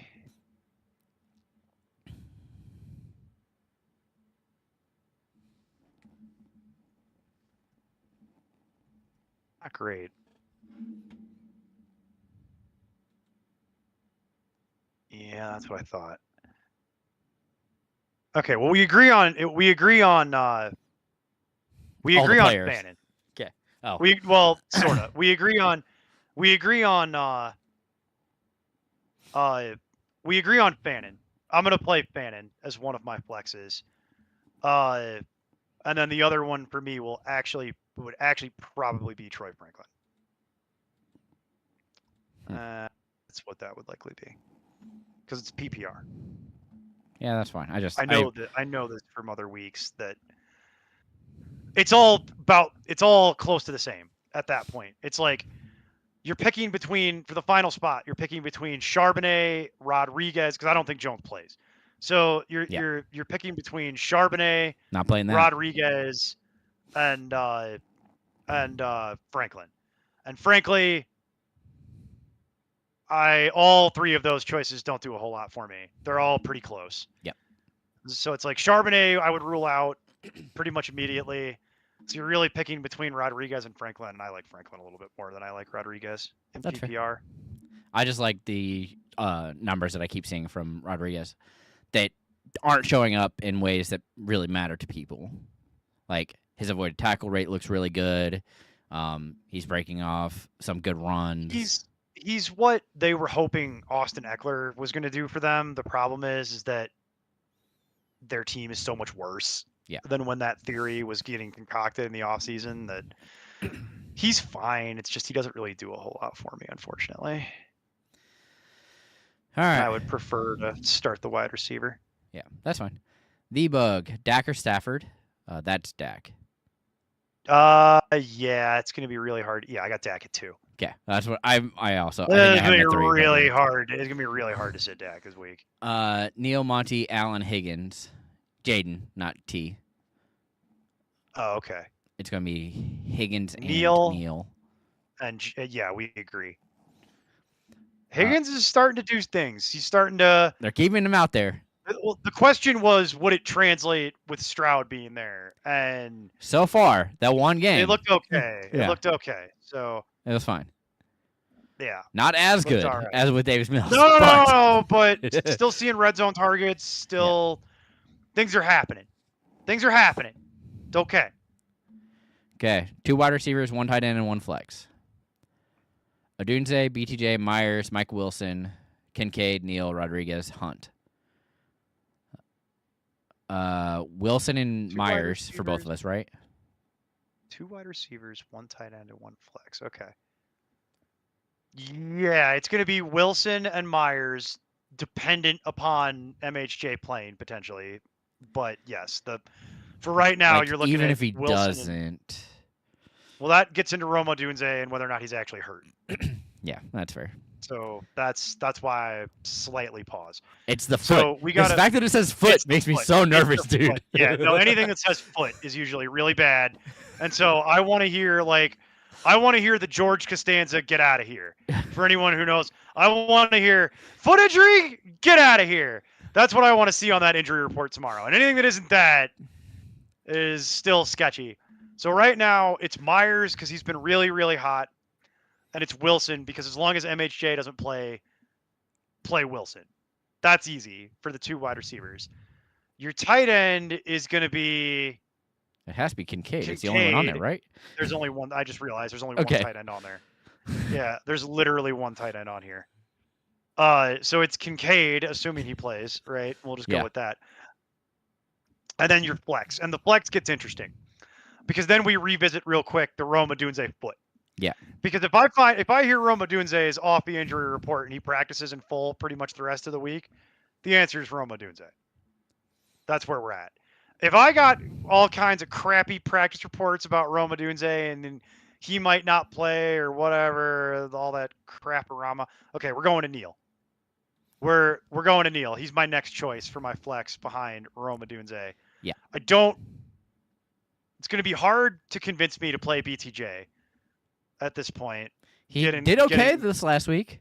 Not saying a lot, but he did okay. But there are better options on this list, is what I'm saying. Yeah. Well, so it also comes down to the fact that Myers is catching the balls, and I think that's putting enough pressure on him that he has to actually perform now. We're at a point with BTJ where it's like I'm not playing him in what is effectively a playoff game. And then Rodriguez and Kareem Hunt they don't cut it. So you need and Hunt several has a people would matchup. need to be. Hunt has a horrible matchup, and now Pacheco's back. So it's like that doesn't nearly as much, but not really. But like the matchup is bad, and there's another guy. So even if he only siphons off 5 points, it matters in this instance. And Chris Rodriguez is fine, but he's like lower, not really on the same level as some of this other stuff. Yeah, no. Did someone say B. John Robinson? Yes, we did a while ago, but we usually do. Scott Hightower. I ask people to stop asking me B. John questions. They don't listen. Tyrod and Darnold question. Wonder if it's a 4-point or 6-point passing would matter in the coin flip. No, not for me. Not material because I've got them scoring the same amount of touchdowns. We're also got them scoring the same amount of touchdowns, and I'm also not playing Hunt. All right. Dude named Billy. I'd rather play Flowers. Yeah. Have to drop someone to make room for Kincaid. Picked up Isaac Tesla. Wilson Monungai. Rashad. Oh, you can drop White. Rashad White. Rashad White's not necessary anymore. He did his job. Rashad White's the kind of thing that matters in the draft that doesn't matter anymore. because we've seen now what's going to happen with Rachaad White. They've already told you what they're going to do. Rachaad White's going to have a new team next year. That's cool. He's not going to be back with Tampa because Tampa's running backs are going to be Bucky Irving and Sean Tucker, who they can pay nothing. And Rachaad White's coming off his rookie deal, so he's not going to be cheap anymore. And they don't need him anyway. So Rachaad White's going to have a new job. Couldn't tell you where. That affects it a little bit. I'm a Bucky owner or manager too. I still think really you care. can drop White. I think the actual handcuff is not White. It's Sean Tucker. Yeah. At this point, and White. Okay, so here's the thing with White. When all of them play, White gets a 5 in PPR. When 2 of them play, not Bucky, White gets an 8 to a 10 in PPR. That's his new life for the rest of this year. So White is droppable. What you would need for White to matter in his own right at this point is both Bucky and Tucker getting hurt, and I just don't see that happening. So it's like White, they're done with White. They're done with it. He's done. They're going to let him go in the offseason. He's going to have a new job with a new team. And in the immortal words of Jamal Williams, I got a new girl. They didn't want me around here no more. I got a new girlfriend. They've beaten me. They treat me good. Jason knows what I'm talking about now. You remember that do you remember that press conference from a couple of years ago?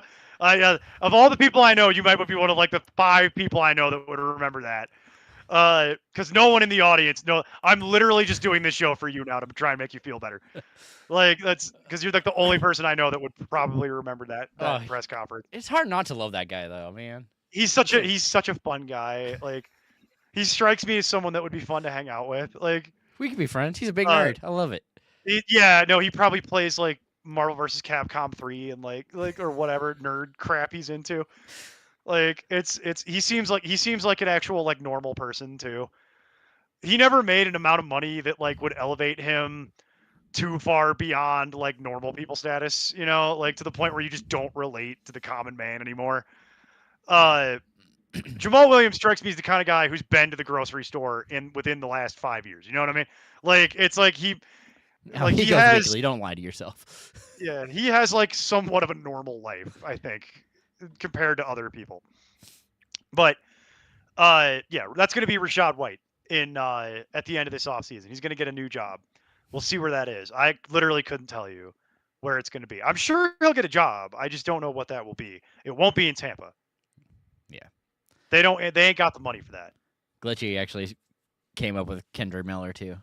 Didn't do that, but good for you. Glad you can help us. There you go. He's young. His memory hasn't been corrupted by becoming old. And Ski Dog did too. Okay. My bad.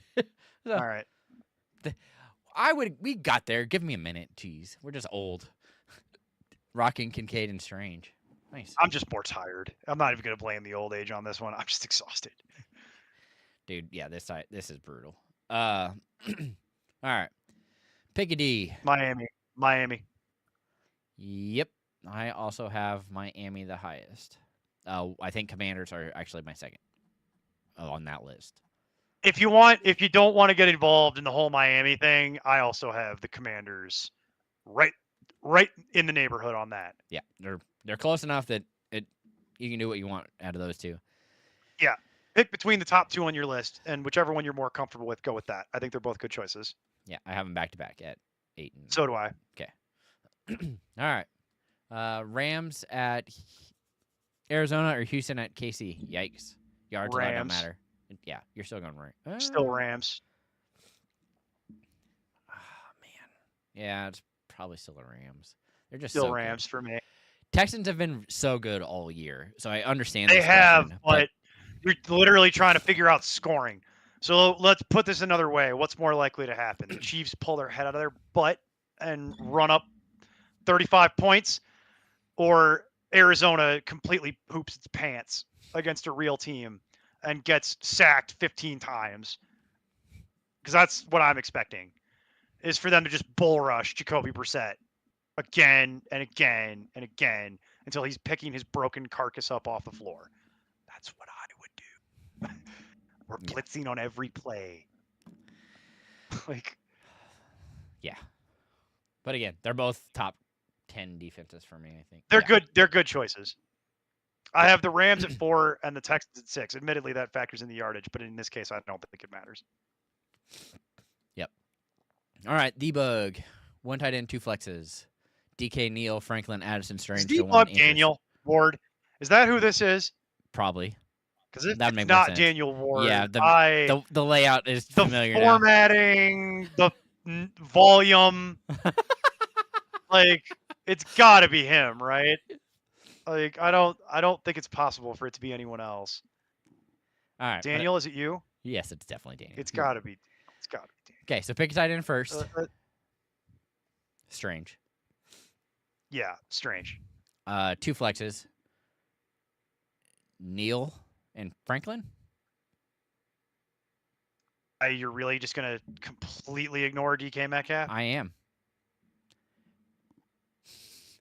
I do not care at this point. He has to show me. That's not fair. Maybe if Mason Rudolph is quarterback.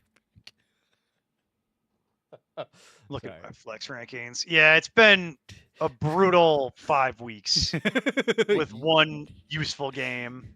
One mildly entertaining game from him. Yes. Well, I just go by points. He know. had 12 points in PPR the one game against Chicago, and then everything else has been really depressing. It's actually been killing me in a league. So, Oh, this is probably standard. Yeah. Okay, that makes more sense. I was like, God, it's like really close between. Because it's PPR. Man, barely. He's barely over the 50% mark. He has 50% of his games over 10 fantasy points. Yeah, it's not really his fault. I know. It's Well, their quarterback situation is just ass, and there's no one else to draw attention.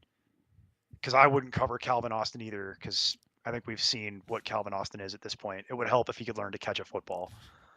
Roman Wilson is also no one's answer to anything. I think we've learned that at this point. So you're going to have to get a second wide receiver for next season, and you're going to have to figure out quarterback at some level that isn't Mason Rudolph.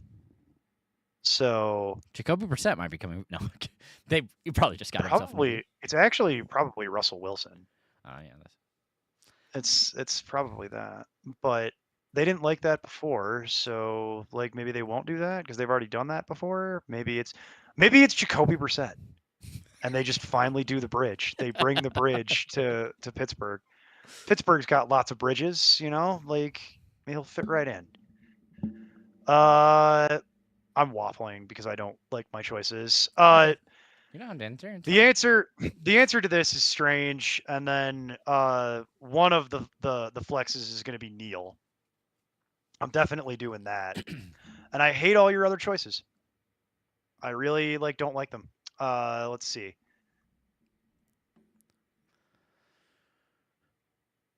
See, the problem is that I play Franklin. You're gonna play Franklin. You can see the level of confidence I have in any of that. Okay. It's all bad. Like, okay, DK Metcalf is being murdered by his own team. Franklin has a similar problem. Addison has a similar problem. No, he's being killed by the quarterback.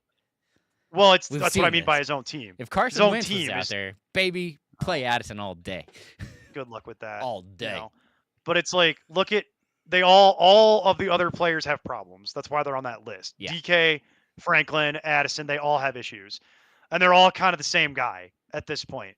It's like, who's just going to get lucky this week? And it's like, okay, well, if that's the case, then if you really want to get technical, I have DK rated the highest because he's playing against Baltimore, and you just saw what Baltimore's secondary looks like. So, but you can see the level of confidence I have in this other flex, where it's whether it's one of DK, Franklin, or Addison. But I don't love it. What are you gonna do? You gonna play Neal Franklin? You're just gonna play. Oh, okay, you're gonna play Franklin too. Okay, yep. I'm not messing with DK. Not. That's what it'll be then.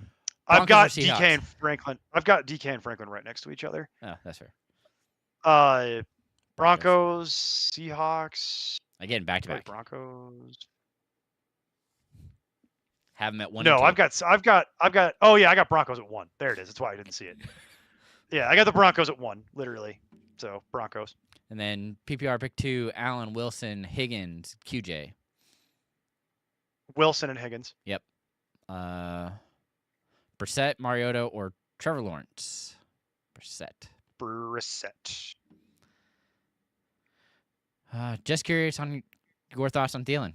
Good for him. Don't have any. Yeah. Unfortunately, his issue is he got claimed by a team that isn't going to have. I find it extremely funny that he wanted to leave to go be with a contender, and he got what he wanted. Technically, barely. It's some real monkey's paw shit going on with that. Like that's what that is. Like it's literally like the monkey paw. Like it's. And for those who don't know what I'm talking about, there's many, many works of fiction based on the monkey paw idea. The most accessible being the Simpsons Treehouse of Horror episode around it. But yeah, it's some real like be careful what you wish for deal.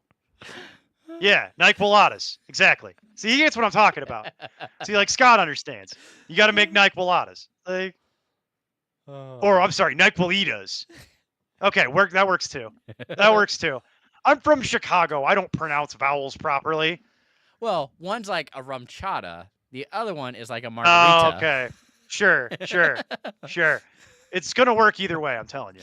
You just knock that out. Like, if you don't got to work tomorrow, especially, that's the way to go. Yeah, right. Of course I work. Okay. I'm working Jalen too. Warren, I'm working too. Tyler Warren or Flowers? That's. I think it might be Tyler. That one's tough. No, yeah, okay. Hang on a second here. I see. Okay. I'm probably gonna play Jalen Warren off that list. I mean, that's. Yep, barely. Oh, I have it barely as Warren, so Tyler, not Jalen. Okay, I have it as barely as Jalen. I have them all within 5 spots of each other to give you an idea. So do I. Okay. I literally do too. I literally have them all within like 5 to 10 spots. They're all right there in my flex rankings. I like Jalen Warren just slightly more. I feel a little bit better that I know what I'm going to get. There's going to be dump offs that will be thrown to him. Maybe. Could be on Gainwell.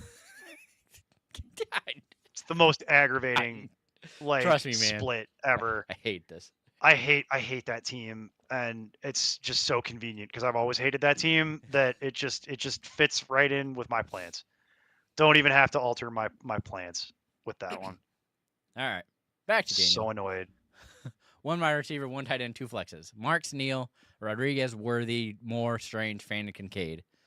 I agree. This has to be Daniel. There's no other way. There's no way this isn't Daniel. I don't know why it's coming up with people's alternate names today, but this is definitely. It's Daniel. been weird the past. Whatever OBS did. I don't know. Whatever OBS. Yeah, something happened, and now we get like. God, we have to play a wide receiver too. 1 wide receiver, 1 tight end, and 2 flex. Eh. Oh well, I'll just play DJ Moore then. Yeah. I don't like it. I mean, I'm not like thrilled about it, but like DJ Moore has done something in recent memory. Fair. Like Xavier Worthy is like. That was 2 weeks. Remember when 2 weeks ago? Do you remember? Do you remember when we used to do the fantasy busts show in years gone by? The awards, the fantasy awards. Yeah. And we would give out busts, and we would do like the honorable mentions, and people always do the busts wrong. Because people are like, oh, it's so and so, and it's like, no, that person got hurt. That doesn't count. Like remember we would have people vote. That's not we how would, like this literally works. and it's like we tried to explain this for years that like you can't pick people just because you drafted them high and then they got hurt. That isn't the game. The game is people that consistently underperformed. DK Metcalf is a good example of what I'm talking about. Like Xavier Worthy would be on the list. He wouldn't win, but he would be on the honorable mentions. You know, like, because he was drafted in like every league, and he has just been dismal. It's just not been good. Even when Rice wasn't playing, it wasn't good. And then Rice came back, and that just murdered it. Yeah. So it's like I don't see how. There's like no way I could justify playing Worthy. Whereas like, okay, I know the DJ Moore thing sucks. because you're looking at like 7, 7, 11, 6, 7, 7, 10, 21, 0, 2, 21, 4. But at least there are 21s. Worthy is worse than that. He never even approaches a 20. Worthy's best game of this year is like 14. So I'm not playing. There's no way I'm playing Worthy. It's not happening. It's definitely DJ Moore. Tight end's going to be strange. Still. And then love me some Strange. Neil. Love me some Strange. What? What about what? What am I not allowed to say? We're playing Neil. No, it's a man's name. We're playing Neil. Sorry, our lawyer is trying to get my attention for the umpteenth time. And then we're playing Neil as your flex, and then your other flex, you're praying like hell that Woody Marks gets cleared to play. Does that help you? I'd go Fannin. Well, you're probably going to wind up going Fannin because Woody Marks is on the injury report. Well, I really want to play Kincaid, but again, talk about things. Well, I'd love to play Kincaid too. But he's got to get cleared. So it's like you're probably going to wind up playing Fannin as much as I don't like it. All right. Then you're waiting on practice reports, Daniel, for some of that. Is what it is. Come back Sunday. PPR pick 2: Allen, Wilson, Downs, Higgins, Hunt. Wilson, Higgins. I don't care which Higgins it is. It's Wilson and Higgins. Yep. PPR: Pollard, Sharp, Mason, Rodriguez. The other question: should you drop a tight end? Yes. Maybe, but not this week. Yeah. Okay. Yes, but not this week. You don't need 3, but you've got. If it's any consolation, you've got 3 good ones. If you get rid of a wide receiver and have another tight end spot, fine playing all of them. You've got 3 good tight ends. I will give you that. Like you've got 3 really good choices there. It seems like he's listening to the Monday show. Well, the issue would be is that you're cutting Fannin, and the problem is I'm not cutting Fannin right now. Yeah. Not unless I have to. I will cut Fannin if I have to cut Fannin, it will be on Saturday night or Sunday morning, right at the last second, so no one else can claim him. I will literally wait until the final 1 minute before the waivers lock, and I'll cut him right there. And that's when I'll do it if I have to, because I'm not letting someone else get a shot at it. I'm petty like that. All right, and then the last question was Pollard, Mason, Charbonnet, Mason, or Rodriguez. Mason, because I'm assuming Jones isn't playing. If you want to play Rodriguez, it's fine. Yeah, you don't like that. Similar enough. And then half PPR, 1 tight end, 2 flex. Juwan, Gadsden, Allen, BTJ, Mason, Spears. 1 tight end. You only gave us 1 tight end. No, Juwan. Okay. No, he gave us 2. It's Juwan. It's Juwan. Sorry.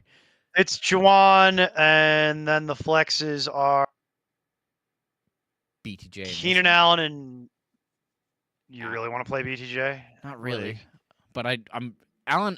If you need upside, BTJ, I don't know. It's all iffy. There's a lot of bad choices on this list, sir. I get the hesitation. Hang on, I'll tell you. So the tight end, we agree. It's going to be Juwan, right? Yep.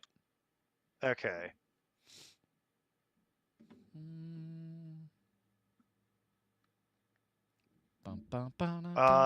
It'll be Brian. Wait. No. Wait. No. It'll be Brian Thomas as one of the flexes, as much as that makes me want to throw up. Yep. And then you get a choice between Mason or Keenan Allen. Those are your choices. Eliminating Spears. I'm not playing Spears. Yeah, not playing Spears, not playing Gadsden. A terrible matchup, and I'm not playing Gadsden with his quarterback in the situation that he's in, given the issues with that offense. So you get a choice. I'd play Juwan. You get a choice between Keenan Allen, BTJ, and Mason. It's really what that boils down to. It's like pick 2 off that list, and I could make that argument for you a couple different ways. I think gun to my head, I would probably play BTJ and Keenan Allen, but that's because I hate Mason. And that's not really like rational. Yeah. The argument for it though would be, in this context, the argument for it would be Aaron Jones getting ruled out. But I have a lot of questions about who's playing quarterback for them, because if it's Max Brosmer, then no.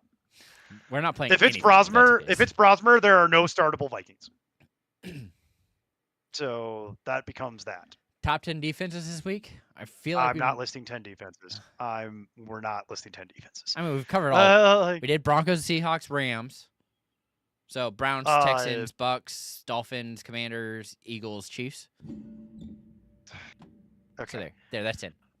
Broncos, Browns, Seahawks, Rams, Bucks, Texans, Ravens, Commanders, Dolphins, Eagles. Oh, you actually trust the Ravens. Okay.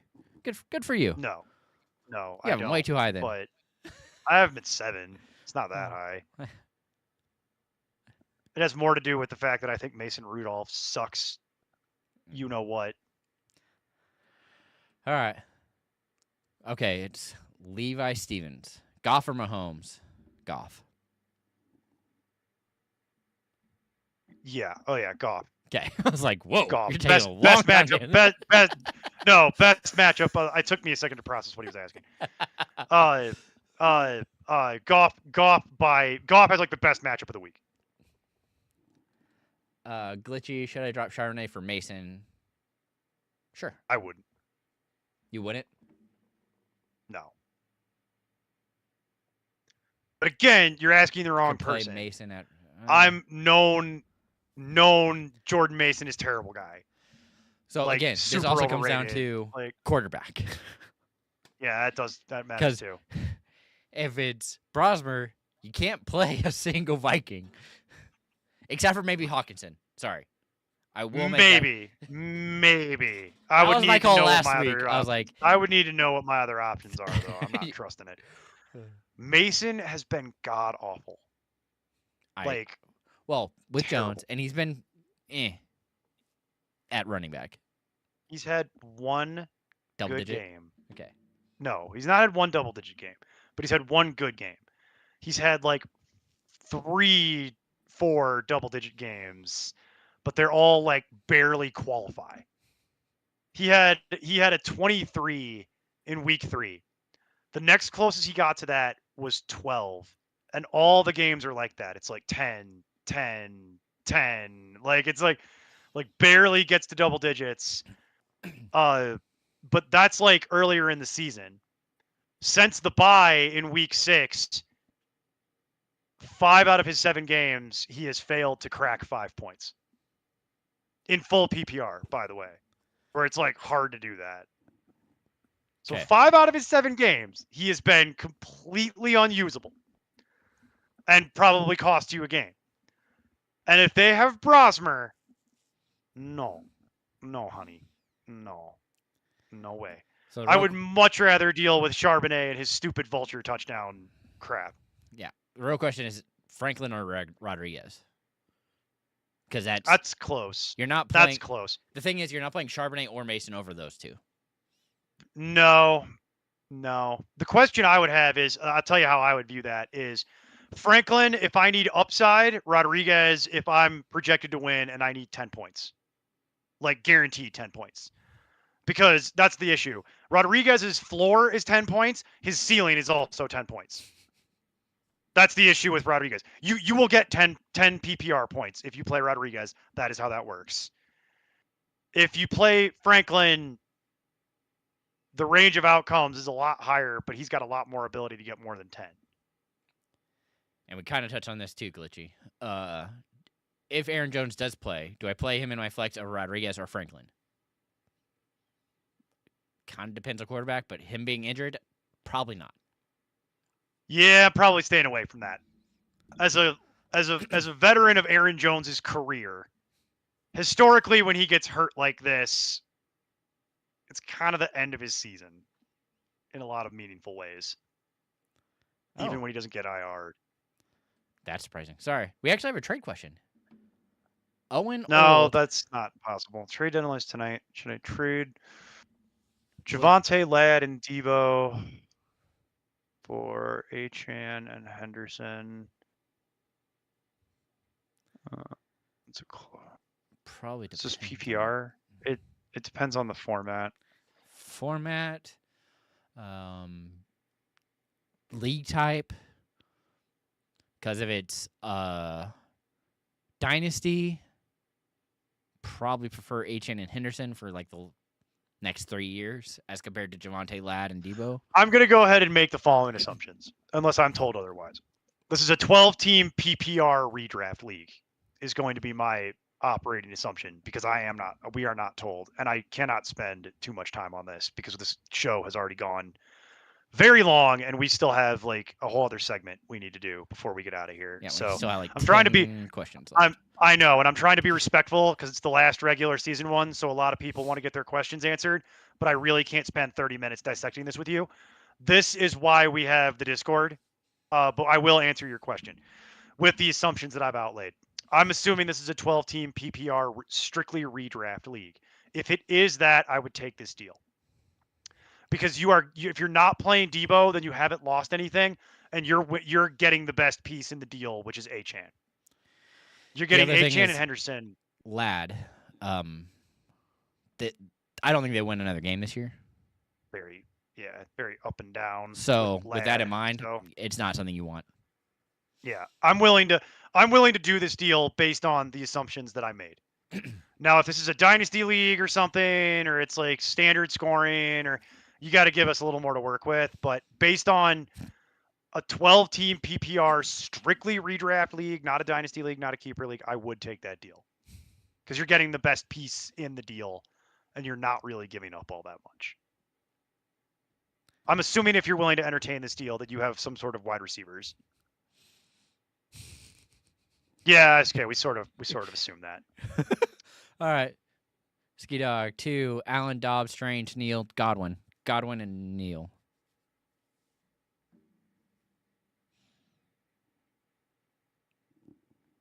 It's pretty close to Strange and Neal.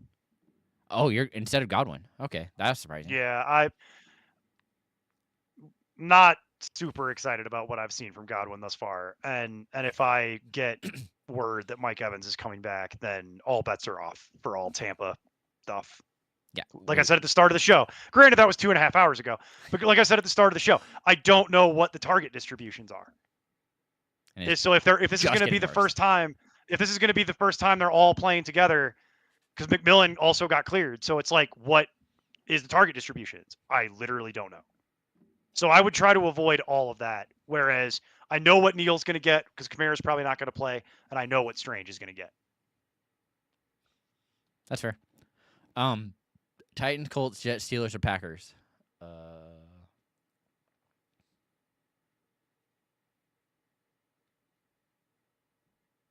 Titans? I was just going to say that can't be right, but it might be. I have them barely ahead of the Steelers. Where are the Jets? Jets are lower. Oh, no, I lied. It's Packers. Packers are 12 for me. Just kidding.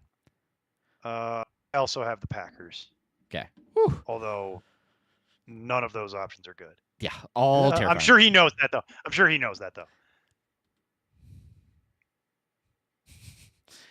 I've read enough of this, and I know what it looks like. Tamara, you didn't make it. Lucky. Okay. That dude named Billy. Strange or Kincaid? Strange. I like Kincaid if he goes, but... Strange. It'd be Kincaid if he was cleared, but... And yes, I would hold on to both rest of season. Those would be my 2 tight ends. Yep. Unless you have some insane tight end room. Eberhardt wants... No, I never trust that. Yeah. You can never trust that. No. All of that's a no. Nope. No. Just a hard no. All right. That dude named Billy. If Amon-Ra is truly out and I start Isaac as a wide receiver 1, who should be wide receiver 2 and flex 1 and 2? That isn't how that works. Yeah. So of these, you pick 2 wide receivers and 2 flexes. So you pick 4. Ladd, Devontae, Shakir, Wilson, Rome, BTJ, Monangai. Are we assuming that the question ends at the question mark after Monangai, right? Yeah. because you're definitely starting Bucky and Derek. You're not. I mean, he didn't give me any other running backs, so you have to go with 2 wide receivers and 2 flexes. Oh, I see. Okay, I see what he's doing there. Wilson, Shakir, BTJ, a Dunze, maybe? Ladd. I have it as Ladd, Smith. Yeah, okay. That's gonna take a minute. Like my head's. There's a lot of typing that is involved in this. Okay. And then okay. There's a lot to unpack with this. So it's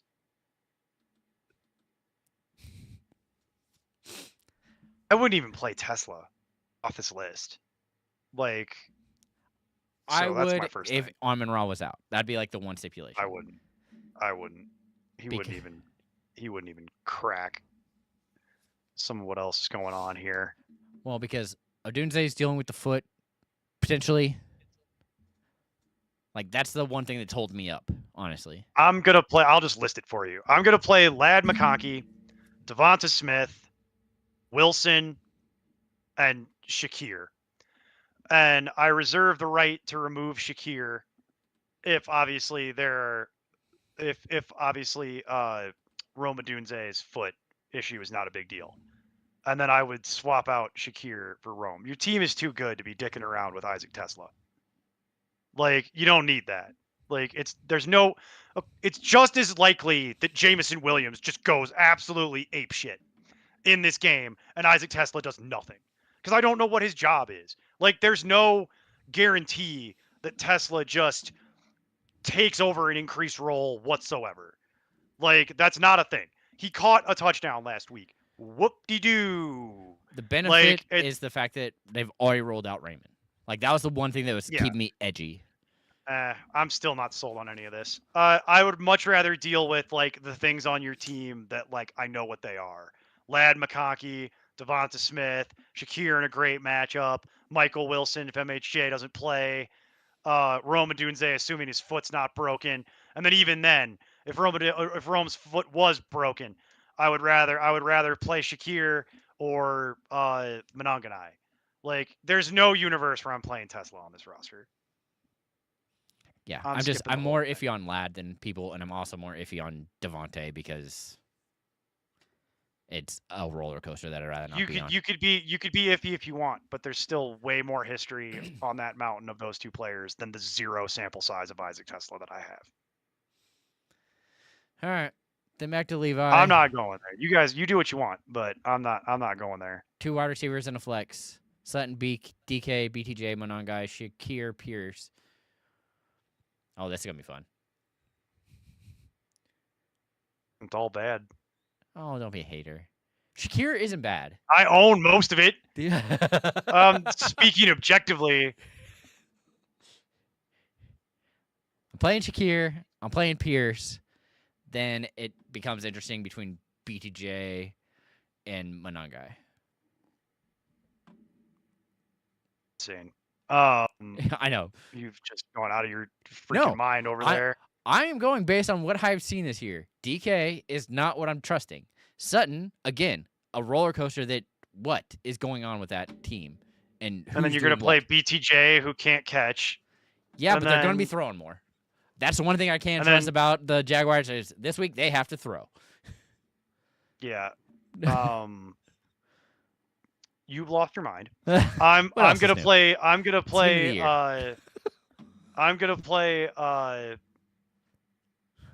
have 2 brain cells out there fighting each other. I'm gonna play Sutton and Shakir and Monongai. Sutton, Shakir. Okay, that's fine.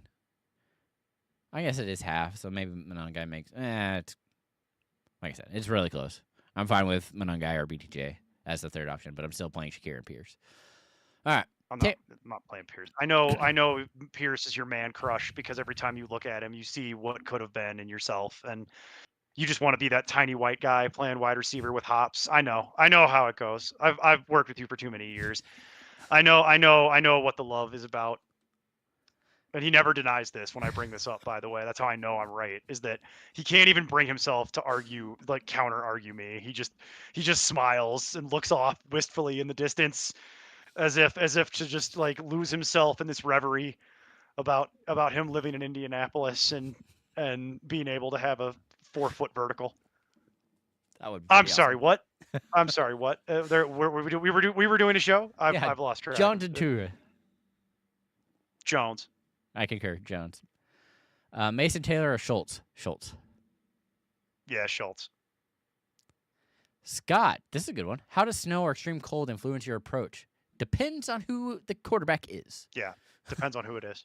Because if it's a warm weather quarterback, they suck. If it's Cleveland, I don't care. If it's Baltimore, I don't care. If it's Pittsburgh, I don't care. If it's Indy, it might come up because they play in a dome. If it's Florida, if it's Tua and he's going to anywhere that cold, never goes well. Yeah, that doesn't go well. The Florida teams don't do cold very well, and they look miserable the entire time. Like every time one of the Florida teams has to go to Buffalo in the winter, they're screwed. They do not handle that very well. So it really depends on like where you play most of your games. If you play in a dome a lot of the time and you're going to have to go play like at Lambeau in 3 feet of snow, like you're from Atlanta and you play in a dome, that doesn't usually go well. But the thing is, I wouldn't over consider this. Yeah. We get this question every periodically about like, how does the snow games impact you? And it's like, well, it kind of doesn't, because the snow games have proven over the years to have enough of a sample to where weird crap happens. Sometimes the snow games make it so that the offense can't do anything and it's a pure defensive slugfest. But we've seen other snow games where the defense can't get traction. And then the offenses go wild and the game ends like 50-50. So it's like we've seen enough at this point to know that it doesn't. The snow is not so much what bothers me. The extreme cold and the wind does make a difference, particularly for teams that are from the South and play indoors.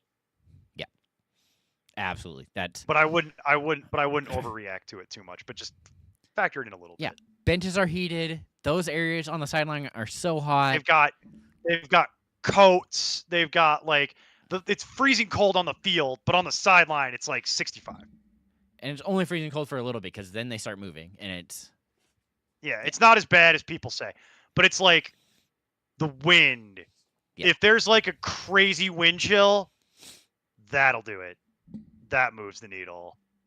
Or if it's like actively blizzarding, or if it's going to be like -20 and Tua has to go to Buffalo, you don't want that. That's where I'll make a command decision and be like, start all of your Bills. We got to find something else to do because they're going to get pounded. Yeah. Bills defense, Bills wide receivers, Bills tight ends, quarterback, everybody's scoring that game. It's going to be bad. Like, you don't want that. All right. How many more questions we got here? A handful. Mostly from Tamara, thankfully. Sounds crazy. Burrow, Tyrod, or Shook? It's Burrow. Bill or Pat? Pat. Glitchy, another Don't league. love it, but yeah. Glitchy, another league. 3 wide receiver. Wilson, Igbuka, Waddle, Wilson. Jameson, Waddle, and then it's close. Michael. For me. Michael, if MHJ is out. Probably that, because I don't know what the splits are for Igbuka this week. See, Glitchy, we gotta wait on the whole Tampa thing. I gotta see like practice reports and see who's gonna get cleared. So right now, all the Tampa stuff is like kind of off the table until we figure out if Mike Evans is getting cleared and McMillan is getting cleared. We got to see if they're gonna play. If they're not playing, I'll give you a different answer. So, but for right now, for today, if I had to make this decision today, it's Jameson, it's Waddle, and it's Wilson. Yeah, I agree. We'll see what the practice reports are for the weekend, and we'll go from there. But you got to play Wilson. But you're not sitting Jameson. You can't. We're operating from the assumption that Amon-Ra is not playing. So if Amon-Ra is not playing, I would expect a massive Jameson Williams game. Yeah, he's the one consistent thing from this team. with when I'm on Amon-Ra roster. St. Yeah. Yeah. If Kincaid plays, do I drop Fannin for him? Yes. Yep. There's very few things I would drop Fannin for tight end wise, but that's one of them. Kincaid is literally that is the reason the offense goes. Because him and Allen, that's the one thing Allen will lean on all day, every day. Is throwing to Kincaid when he has to. Back to Levi. Juwan or Fannin? Fannin. Tamra, Rodriguez, Shaheed, or Vidal? Rodriguez. Only thing. Rodriguez. Only thing. I know what that is. So we're gonna play Rodriguez. Vele is tempting, but not a good idea. Darnold or Baker? Baker. Yeah, Baker. Dobbs, McLaurin, or Brian Thomas? McLaurin. Likely or Washington? Oh, Darnell. Sorry, I was trying to what? Washington? Oh, got it. Yeah. Sorry. Yeah. It took me a second. You're good. I did the same thing where I'm like, who? And then I remembered who we're talking to, and I'm like, oh, it's a dynasty question. Likely. I concur. It's likely. If Evan Ingram is available, the answer is Evan Ingram. If Mason Taylor's available, the answer is Mason Taylor. If AJ Barner's available, the answer is AJ Barner. And then it would be likely. Oh, lastly, I have another trade line. Okay. That would probably be better to do on Discord. Unfortunately, because I don't think you'd get it back in time. It's this week? What does this week mean? I'm guessing by Monday. Because it's Wednesday. It's Wednesday, though. It's like, that's what I mean by this week. What specific day? Because if it's Friday, then I'm not even going to take your money. Because I already know my schedule, and I know there's absolutely no chance that I could do this. Because I would need to rope in Steve as well, and there's just no way that I'm going to get his attention and to do this and get all the pieces together. So the question is, when is the answer necessary? By Monday. By Monday. Maybe I could do this. So, maybe. She's also thankful for it, but yeah, couldn't get any of the bites. Dang it. Yeah, that happens some years. You never know. Like, it also might be a time. That's why you just. Well, that's why you got to go fishing. You know, sometimes you catch something, sometimes you don't. Unfortunately. But yeah, it also is this time of year where we're kind of late in the season, and most people have either like solidified their team or they've accepted their fate. So it's worth revisiting in March. Trust me, right around my birthday, first week of March is when Dynasty starts. That's when. Well, if you want, do this, Tamara. I'm not going to take your money, but do this. Take some. You're in our Discord. Take some screenshots of your team and of the trade, and just post them in the trade advice channel. Okay. And then Steve and I will look at it. All right. And then we'll tell you. So I'll save you $10, and I'll save me having to run around trying to schedule this a little bit because it's a little late. Normally I wouldn't worry about it, but we're like, it's an awkward time. Yeah. It's just an awkward time. Like, the trade deadline is on Monday. It's Wednesday. I would have to get Steve's buy-in to do this. I already know the only day I think he could do it is Saturday. And it's like, we could maybe do it, but I'll save everybody. I'll save you $10, and I'll save us a little bit of running around. Just take some screenshots of the trade and of your team and of their team, and just post that in the trade advice channel, and we will give you advice that way in this instance. I think that's the best way to do it right now. And then, yes, in the spring, we will do all the roster resolutions you want to do for Dynasty, because Steve and I will be prepping for our own stuff, and I'm sure we'll have other people that want Dynasty stuff. So we plan on opening a trade, or I should say a roster resolution Dynasty window, probably like late February, very early March. Probably very early March would be my guess. Probably first week of March would be my guess when we're going to do that. Yeah, and always, again, we always try and help when we can. It's just, that's going to be your best option right now, unfortunately. Yeah, it's just timing, unfortunately. Yeah. I don't want to take your money and then have to refund it to you. just because I can't get Steve on short notice because I haven't talked candidly. I haven't talked to him in a couple days, and so I don't really know what his schedule is this weekend. But I also know how Steve's life works because Tamara, much like you, Steve works for the school district, so he's getting to like Christmas break, but because they haven't hit Christmas break yet, his life's insane. Like they're trying to tie off Christmas break, and I'm in a similar boat. I don't work for the school district at all. I work for private enterprise, but we're going through year-end planning we're going through year-end wrap-up and 2026 planning at my job, and I just know what my life is like right now, and it's not fun. And I know Jason's got audit going on in the background, so I'm sure he's having just a barrel of laughs. It's probably why he's sick, actually. The old where's the yeah where's the was this being recorded? Whoops. Yeah. No, it's like that old man, the like dead inside old man meme with the coffee cup. Like that's kind of where I'm at. Like, guess I'll die. Like it's just nothing else to do. Like, yeah, we're getting to that time of year though, where in like it doesn't help you because of the trade deadline, but literally in like 2 weeks, no one will care anymore. Because we'll be at a point now where my job will go on hiatus for like 2 weeks. Jason's job will probably do something similar unless he has some year-end project.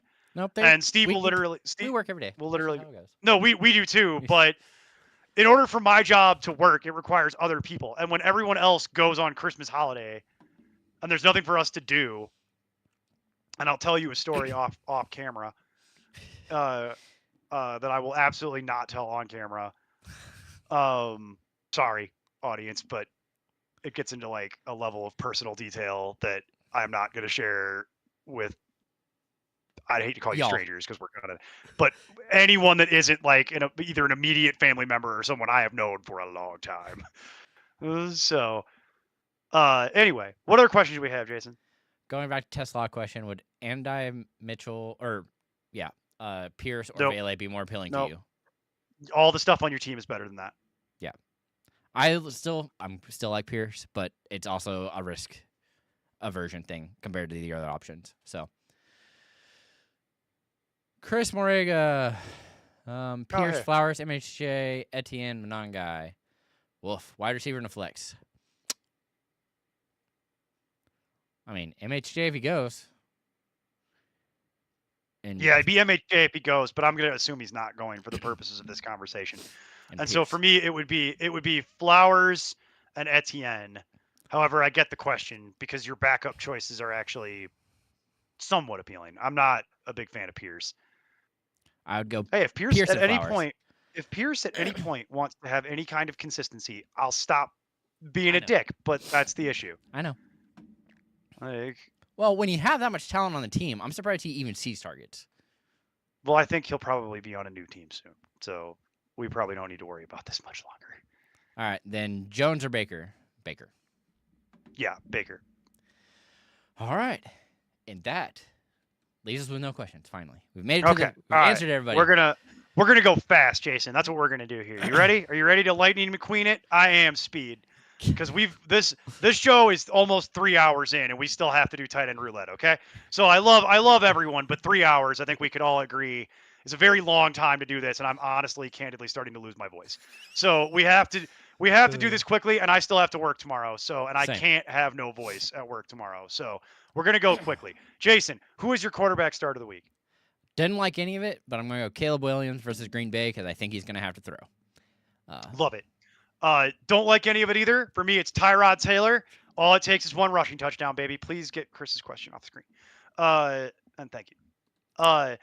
It's Tyrod Taylor because I'm actually banking on a rushing touchdown here, folks. No good options at streaming QB this week, ladies and gentlemen. None. All bad. Hope you don't have to stream. Sucky that this is the week that Drake May and Dart are both on bye because not a good week for them to both be on bye. And even Purdy. Yeah, but it's left a really ugly hole. Like all of the four options were actually pretty catching on. It has left a very ugly hole in the streaming quarterback situation to where I wouldn't want to play Caleb Williams, but I understand why you would get there because I'm literally recommending that people play Tyrod Taylor and just don't watch the game. Yeah, you can't do that. Don't see how he does it. Don't see how it happens. Just enjoy the 15 to 20 points that you get and move on, because there's no good options this week. It's all bad. Who's your sit? Patrick at Mahomes versus quarterback? the Texans. That's not a bad one. The Texans own the Chiefs in recent history. Don't know why, but it's a real thing. And the Chiefs also just haven't looked good the past couple weeks, so Yeah, that's they not got helping some issues. themselves. No, they got some issues that they got to work. They got to work through that. Not having tackles in a guard there. might be important. Yeah, Who'd have thunk it? might have something to do with that. And then this is tough because we've talked about it like ad nauseum, so I don't want to spend a lot of time on it. But for me, it's Lamar. Because I have Lamar at 8, which normally he wouldn't be at 8. He'd be in the top 5. But he's at 8 because the last 3 games have been brutal. 4 games, excuse me, have been brutal. He is clearly hurt. It is impacting his ability to run. He is not good enough as a pure passer to be fantasy relevant from what we've seen. We know this. The problem is that normally I would say, and we went through it earlier in the show, I was literally saying, like, I would start Mayfield over him. I would start Brissett over him. I would start Love over him.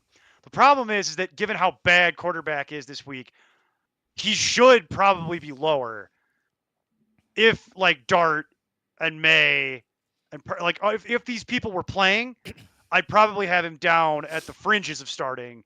He's kind of getting bailed out by the idea that there's just a lot of people that are on bye, and the streaming options, as we just kind of mentioned, are bad.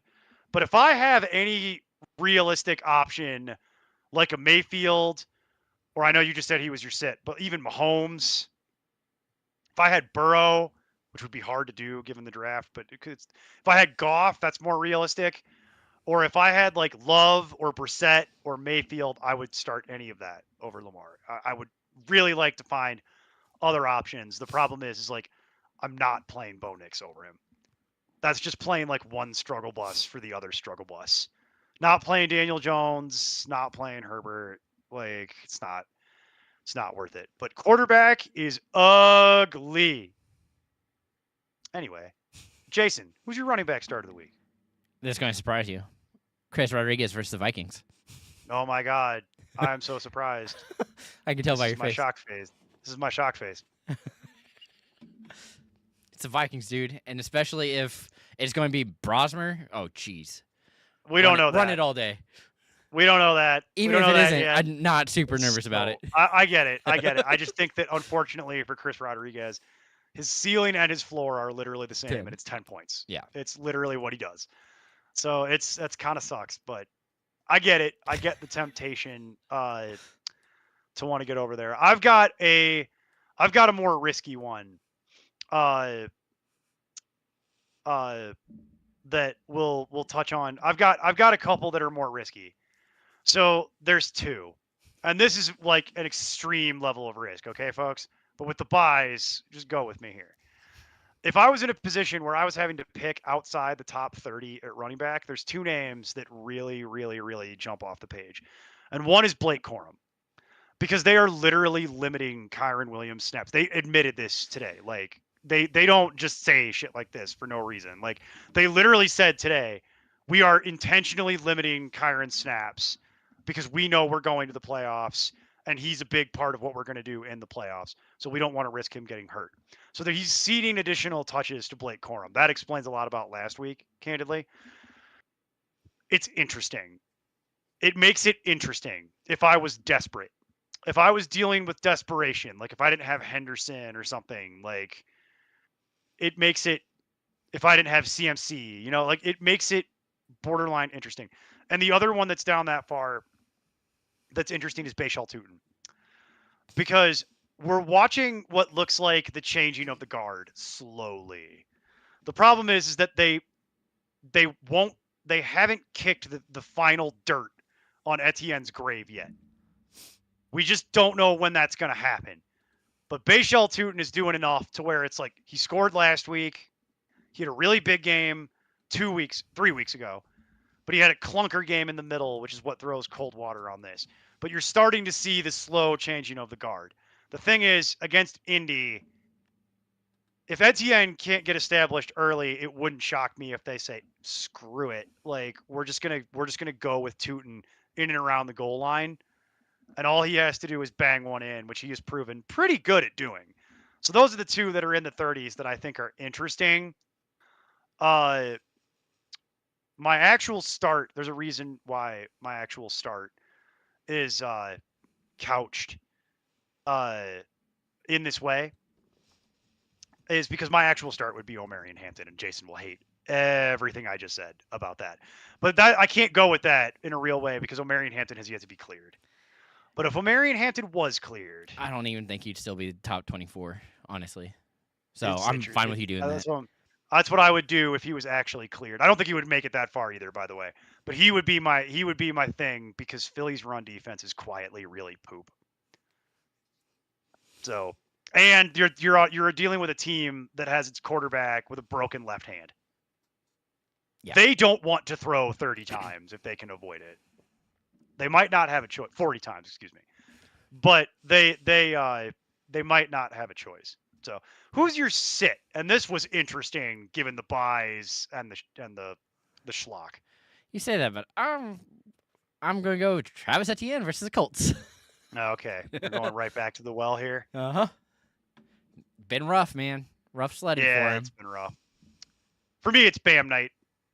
Really, all Cardinal running backs. Yeah. Yeah. Not a good matchup, and I literally couldn't tell you which one would do anything. So I would like to avoid all Cardinals-based running options, please and thank you. What about wide receiver, Jason? Well, who you starting? So the easy one is going to be Luther Burden versus Packers. Now the easy one is Isaac Tesla. Come on, man. We just spent 30 minutes on it. What it felt like. I know, but we also talked about Odunze a lot. And the other thing for that is that Burden's really been coming on. And so I talked about Caleb Williams being my start of the week. Burden's right there. He's not going to get any of the main coverage. I don't know about really coming on from Burden, but go on. I don't know about that. Well, and then the other one is going to be Yoshi Voss. That could only possibly be relevant if T. Higgins is ruled out. Yeah, which is why if T. Higgins is ruled out, then Yoshi Voss goes straight back to meaning absolutely nothing. Yeah. Okay, see, I thought you would go with Tesla because of all the conversation we had earlier and the matchup and all that. Yeah, but with stuff. everything still being up in the air, I was like, it's probably too much of a borderline thing. So. Okay. For me, what I would love to do is just recommend Jordan Addison because on talent alone, he should not be this far down. Yeah. But that has nothing to do with Jordan Addison. Straight and garbage. It has everything to do with they have straight garbage at quarterback. So that was my one note when I was looking at this earlier today, and I was like, got Jordan Addison at 40. Got Jordan Addison at 40, and it makes me sick. Like, Jordan Addison should never be that low, that he should even be in this He is so much more talented than everyone else around him, and it is just upsetting that I have to see his name that far down. It's so sad that that's where we are. Shame on the Vikings. But for me, I'm cheating slightly, and it's Jaden Higgins. And it's going to be Jaden Higgins basically for the foreseeable future until he starts getting ranked higher. Because Higgins has scored 4 touchdowns this year, and they're not in a row, which I like that. I don't like seeing it when it's like 1, 2, 3, 4, because that's bad. That's not a repeatable trend. The fact that he's spacing them out, and the fact that his snap percentage is now sitting right at 60%, and it's been consistent at 60% for the last 4 weeks. That's what I like to see. They're getting him on the field for 60% of the snaps. His targets have been good since the last 4 weeks. 7, 7, 9, 5. Little nervous about, we talked about this last week, little nervous about Stroud and the 5. But that wasn't devastating. It wasn't nearly as bad as it could have been. Still scored a no, he didn't. Not last week. Oh, was he a week before? It was the week prior. Okay. Yeah. with Mills when he had 9 targets with Mills and only caught 4 of them, but he scored, so it bailed you out. Last week, he had 5 targets, caught all 5 for 65 yards. He was averaging 11 yards. I'm sorry. He was averaging 13 yards a reception, which I also like that. That's a nice percentage. I'd have to go look and see what his ADOT was, but he was the wide receiver 26 last week in PPR with Stroud, Jason. So the fact that he's now down here at like 36, 38, like that feels like an overreaction to me. Yeah. So I like Higgins. I like Higgins quite a bit. He's doing what you would hope your rookies do at this time of the year. He's been slowly coming on, getting more.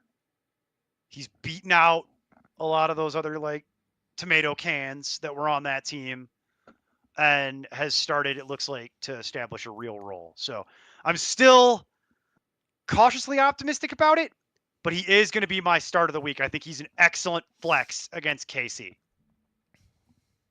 Yeah, I agree. He'd be a really nice flex wide receiver 3 for someone this week.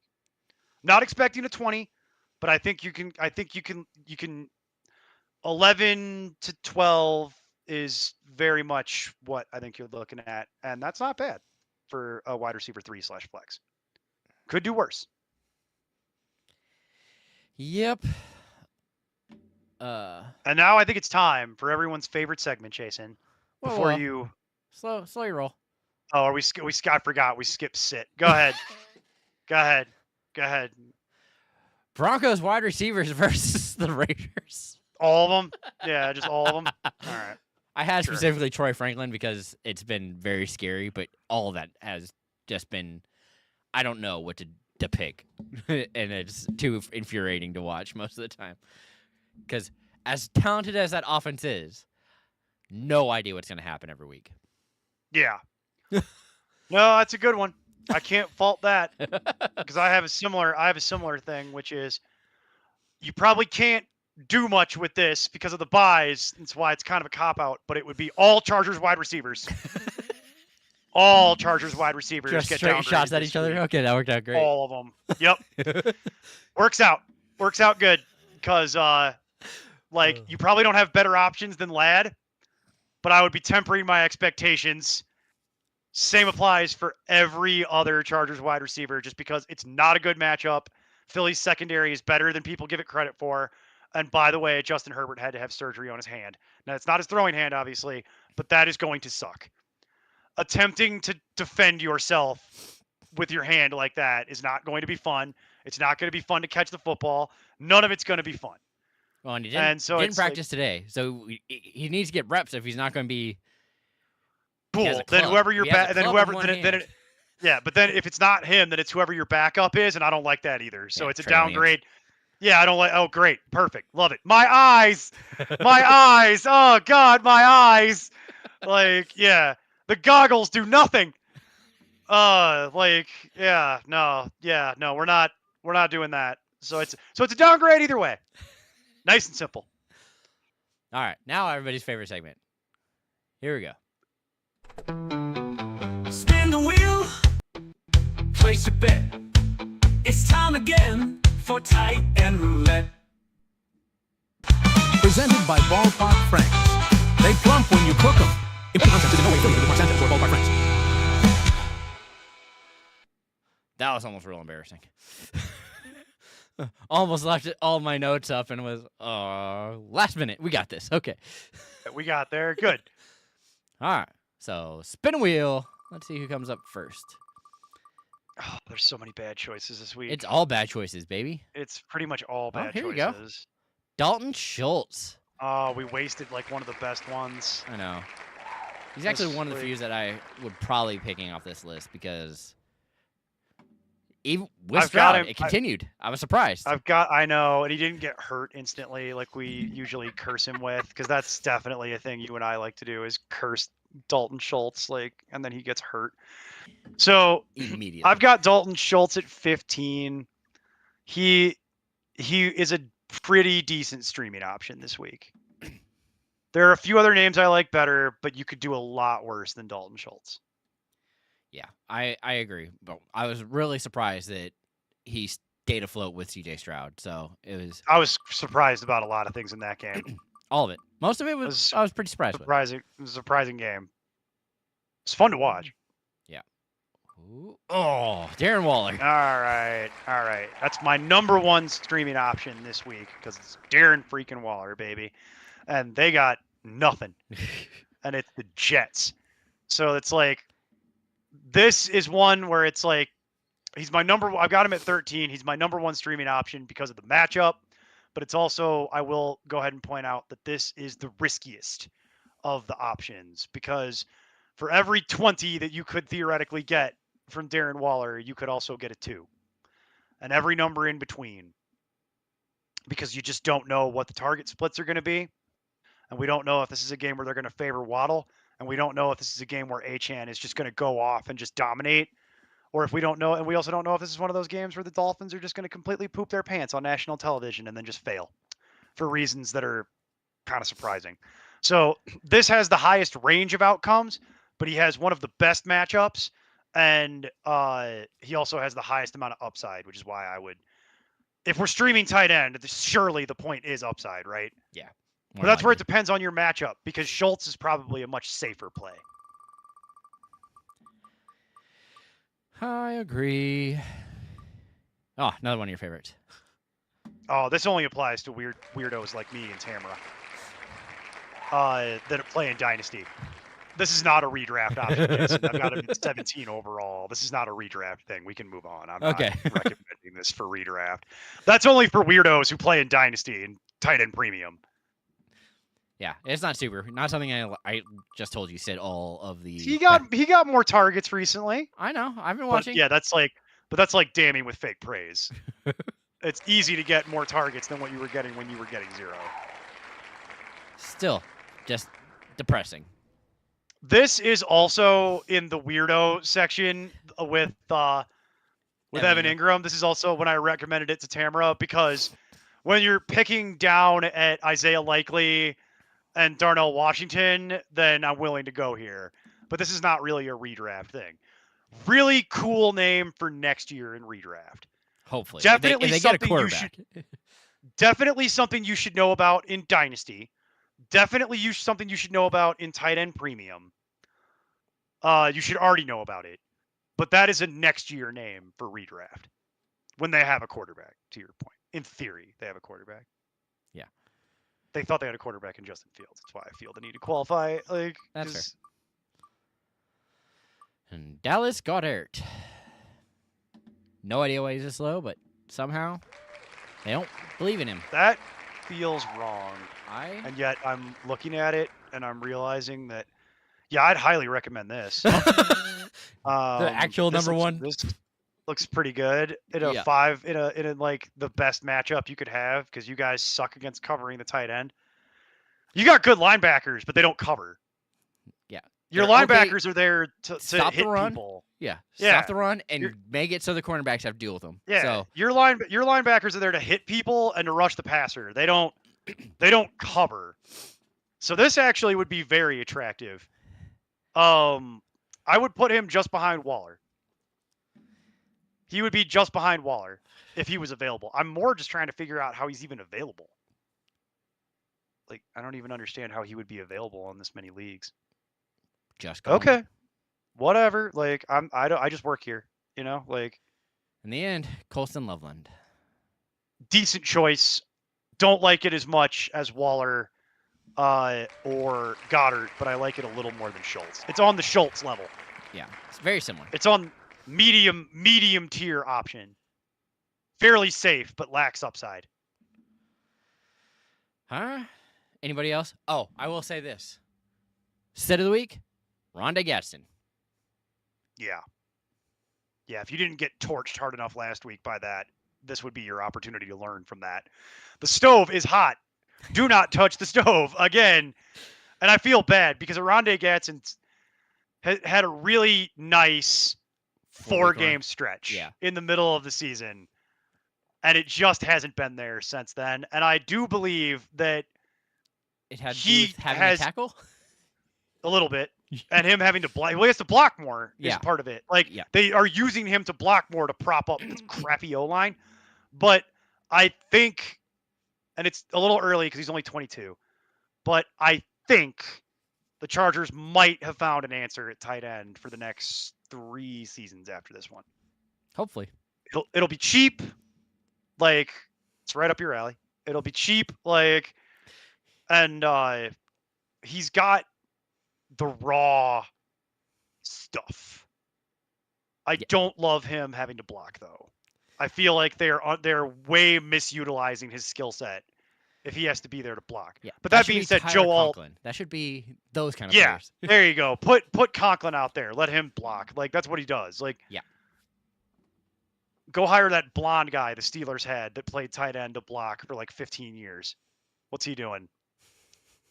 I'd have to look him up. If I showed you a picture, you know who I'm talking about instantly. Yeah. It's not a name that anyone will remember. It's one of those names that I'd have to show you the name in the picture, and you'd be like, "Oh yeah, I remember him. Like he was on the Seahawks forever." And it's like, yeah, you need somebody like that. But that's something you guys can address in the offseason, and you'll get Alt back next year. You can keep improving. Yeah, that'll be better. And then you could put put Gadsden. You could put Gadsden as the receiving tight end where he belongs, and that will help you. And then he can help fill the void that will be left by Keenan Allen's retirement, and figure it out. You know, but like that's kind of where you're at. You guys have had a really nice season. It's slowed down a little with the injuries. Yeah. But you haven't gone fully in the tank. So that's good. You still got enough of a team to where I think you're still going to make the playoffs. I'll be surprised. Like I said, I don't think we win a single. It'll be close with potentially the Texans and the Chiefs. Like those are 2 teams that I'm like, it's going to be close because we both are sucking so bad right now. Yeah. The only thing you got to worry about is that you're sitting on 8 wins. Yeah. You really need to win one more of these games is the issue. Yeah. I think you could win this game on Monday, by the way. It's just not ideal that your quarterback's hand is broken. And if it is Trey Lance, then the odds on you winning that game drop precipitously. You could beat, to your point, you could beat the Chiefs, but that's on the road in Arrowhead in the cold. Not something you historically do well. And Herbert's used to the cold. That's the one positive. He'll be all right. It's just everything else. It's not historically something you guys do well. Is go on the road to Arrowhead in the winter and win a game. Like that doesn't really happen. And then you could beat the Cowboys, who have been playing better since they rearranged their defense. But I'm not convinced that that's not a gimme. That's not a gimme for either team. You know what I mean? Like the Cowboys are going to have to actually win that game. They're going to have to work if they want it. But it's not ideal for you guys because you got to go to Arlington, but you don't love that to go to Jerry World. I think to your point, I think you could beat the Texans at home right around New Year's. And then it really just comes down to, are the Broncos locked? Because if the Broncos are locked, that game is going to suck for you because it's going to be in Mile High in the middle of winter. It's going to be freezing cold more than likely. You got to pray that we have Denver Indian winter where it like just is randomly 60 degrees for no reason. Like that does happen here. But right now, I'll tell you, the odds are not in your favor because it's snowing out there right now. So it's like, that's not great. But yeah, I see your point about the easy games are over. The last one was last week. The easy games are now over, and all of the rest of these games will require effort for you to win them. So, and you can't lose them all because then you'll be under 500, which would be a damn shame. Even as myself, who hates the Chargers, would have to tell. I'd have to give you that one. That would be a reason to complain. If you lost the last 5 games at this point, let's be honest. Yeah, but at this point, if you lost the last, given the season you guys had and the improvements you've made, if you lost the last 5 games straight to finish the season at 8-9, I'd be pretty pissed. Like I'd be pretty PO'd about that one because it's like that shouldn't happen. That's not okay. You know, like that's not okay. You can't lose 5 coin flips in a row because at the same time, none of those games are guaranteed losses for you either. Yeah. It's not like I'm looking at that schedule and I'm like, oh, they got to play the white hot Patriots like in a blitz. Like, no, that's not what you're doing. Yeah, the Cowboys have played better, but that defense is not totally fixed. And I still think you could beat Philly. If you can shut down Saquon, you've seen what like other teams have done. You've seen the blueprint for beating the Eagles. And It's taking away the run game and forcing them to drop back and throw. And that's what it is. It's just a question of can your offense actually do it? And in response, like, can your offense score 24 points is what I mean. Like that's kind of what you're going to need to do. You got to score 24 points in my opinion. I don't think you can hold the Eagles to less than that easily. Sleeper pushed Justin Herbert had a plate and multiple screws inserted into his left hand during surgery to stabilize a fracture. Right. That sounds right. Yep. So, like I said, he's more of a man than me. I'll admit that. I'm not going that out there also like sounds that. super painful. You're out of your mind. I already said before, like, I want my Flintstones chewable morphine, and I want my 007 James Bond movie marathon, and I'm gonna go get my comfort blanket, and we're gonna DoorDash something, and yeah, I'm not going out on no freezing ass football field in the middle of December to not be able to protect myself because my hand is broken, even though it's my non-throwing hand. Like, people don't think about that, where it's like, is it his non-throwing hand? And it's like it's no big deal. And I'm like, no, that's a huge deal. Like, he has to catch the football, which is going to be hard as a rock. He has to, if he's going to fall, he might have to put his hand down. That's going to suck. Like, if he has to push somebody off of him with his offhand, that's going to suck. Like, that's not going to be fun. But to your point, I think if he wants to play, and he clearly does, and I respect the hell out of you for it, it's just, damn, dog, you crazy. You cray. Like, yeah, take a week off. I'm trying to not have permanent arthritis in my hand when I'm 50, you know, like, but, you know, that's why I don't play in the NFL. It has nothing to do with my total lack of ability to do what he does anyway. It has nothing to do with that. Yeah, that's beside the point. That's beside the point that I can't run fast or throw far. That has nothing to do with that. In addition to being a total baby about having my hand broken. Like, that has nothing to do with any of that. That's all beside the point. But yeah, he tough man, like, Jesus, like, okay, yeah. like, I respect you. I just hope you don't break your hand in a more real way and then have to miss the rest of the year, because that is very much the concern at this point. Because not for nothing, but I played enough football in my life when I was younger to know how, if I was playing defense and I knew that his hand was broken, I might try and hit him in the hand with my helmet, you know. Maybe don't make it obvious, but, you know. Or I might a lot of things happen. I might helicopter you to the ground if I got the opportunity, you know, to see if maybe you could land on your arm or have to put your hand down, you know. I don't feel great about this, but, like, I know how that's going to work at the highest level. People are going to use any advantage that they think they can get. So it is what it is. We'll see what they do. You could be the Broncos, you could be 10-2, and, like, or the Bears, the two teams that I follow, like, that are just like, they're both winning teams that I've watched like every game, and I'm like, this, I love it, but this might be the flukiest thing that has ever happened, because it's like, the wins are very suspicious. The Broncos scored 33 points against New York, against the Giants, to win that game in the fourth quarter. Like, that's not normal. Like, the Bears have won like 3 last-second games on crazy field goals. Yeah. So have the Broncos. Like, it's like there's just a lot of material from both teams that, when you watch it, it's like you played like crap for like 2.5 quarters of this game, and you found a way to win, and that's very admirable, and that's something you need to do in the NFL. But, like, when you get to the playoffs, you can't spot people 17 points. You cannot spot people 17 points in the playoffs and expect that you're going to come back and win that game. It just doesn't. It's not impossible. It's just your odds on doing that go down tremendously in the playoffs. Yeah. Whereas every time I watch the Rams, I'm like that. you tell me if that's a Super Bowl team.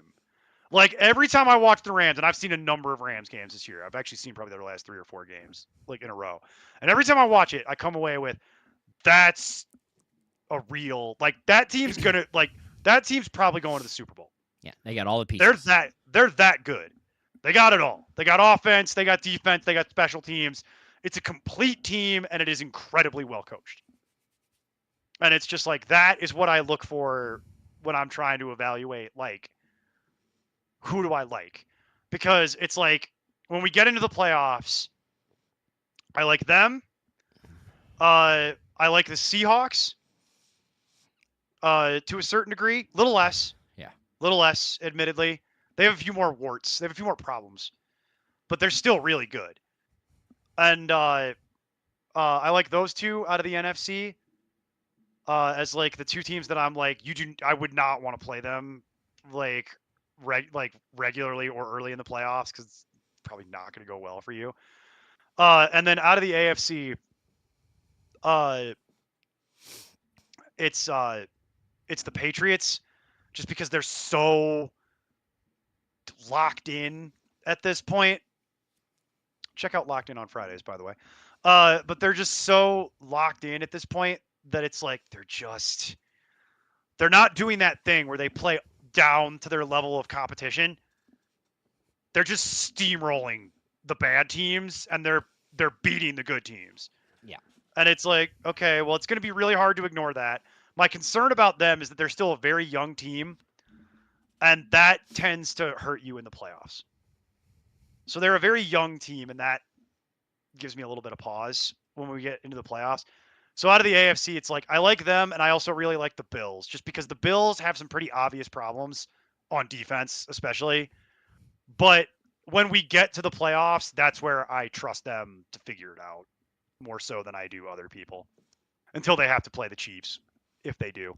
Yeah. And if they don't have to play the Chiefs at any point, then there you go. Definitely, we'll see how it goes. All right. Well, But the Rams. Yeah. That's scary. I would not want to play the Rams. It looks painful. It just looks painful because they run the score up on you on one side of the ball, and then they just punish you physically on the other side of the ball. And it's just like, this just doesn't look like fun at all. Looks like it's a lot of fun for them. But for everyone else that's like participating, it does not look like a lot of fun. all right. Well, we got a couple questions, so let's get out of this segment, and then we'll wrap it up. So, hope you all enjoyed Tight End Roulette. Spin the wheel, place a bet. It's time again for Tight End Roulette. Presented by Ballpark Franks. They plump when you cook them. If the concept is in no way affiliated with Mark Sanchez or Ballpark Franks. So I was laughing pretty hard because the thing I did notice this past week that we could potentially replace that with is Marcus Mariota sucking down some gels. Yeah. I saw him do that a handful of times, like, oh my gosh. But, all right. Answer these questions, and let's get out of here. Mert. Can this actually do this? I haven't tried this yet. Nope, sure doesn't. All right. PPR rest of the season, who would you keep for week playoffs? Warren, Walker, Chuba Hubbard. Sorry. We're only keeping one? That feels strange, but okay. Yeah, it's probably going to be...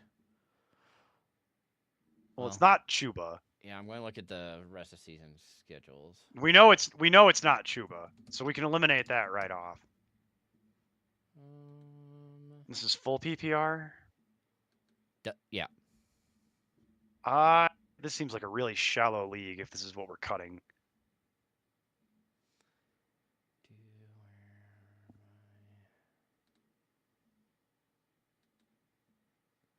I can't type, actually. Oh, that's fun. I literally have I literally have Jalen Warren and Kenneth Walker back to back in my rest of season running back rankings. Because they're the same player. Yeah, they really are. Oh.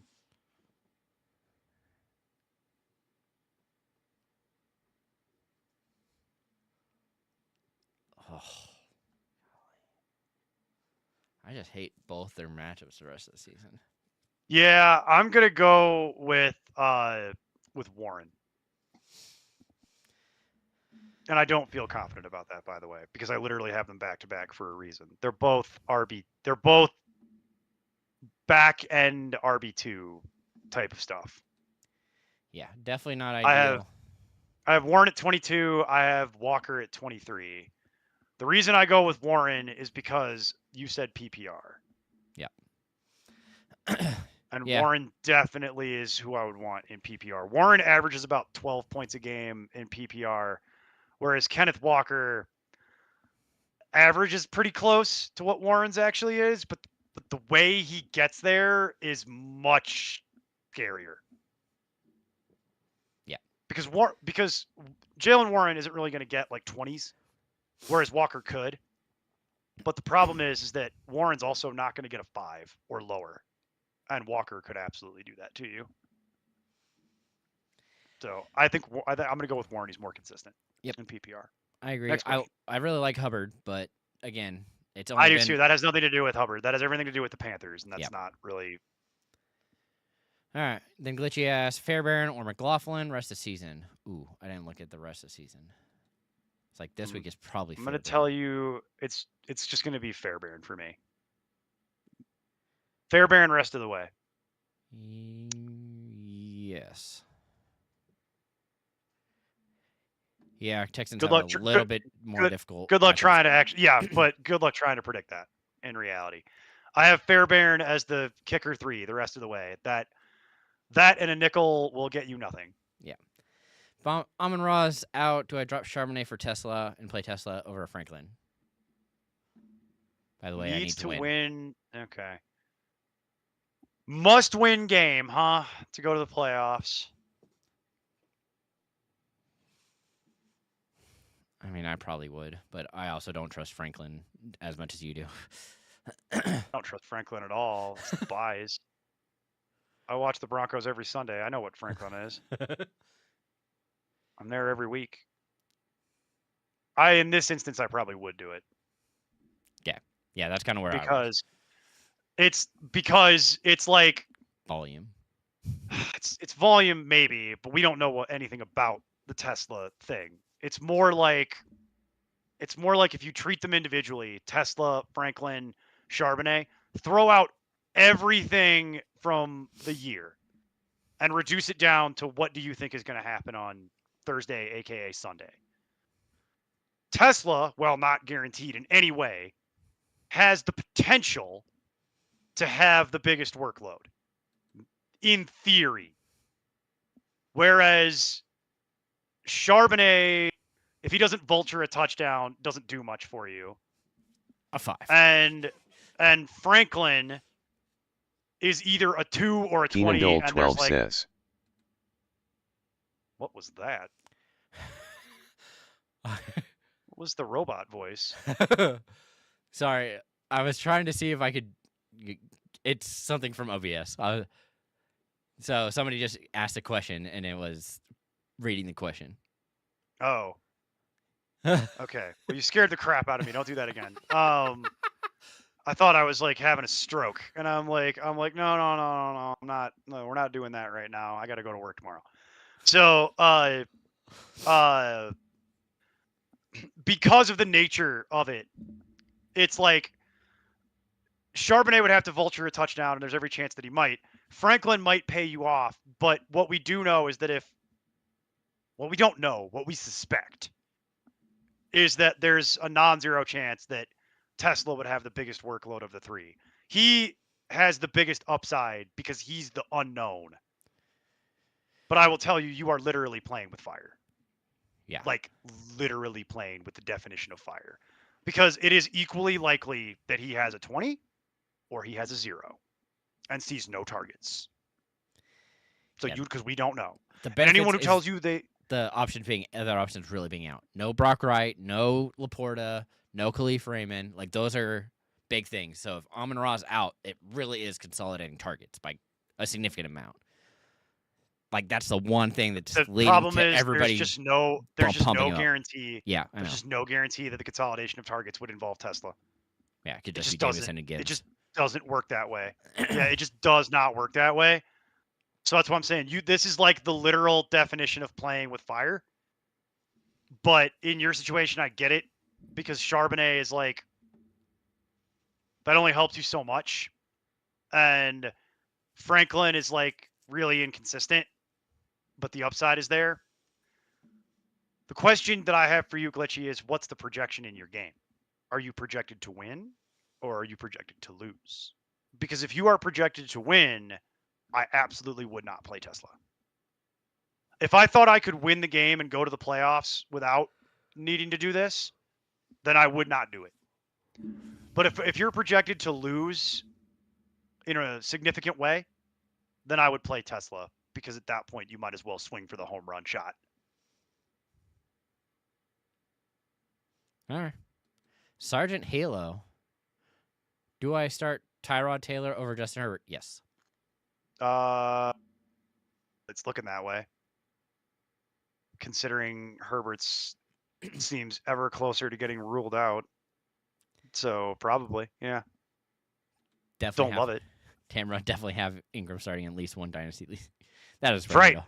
That's right. No, it's because Tamara and I are degenerates. When you get into the dynasty degeneracy, that's where you go. You got to get real comfortable with knowing that tight end 17 to 24 range because they're probably your backup.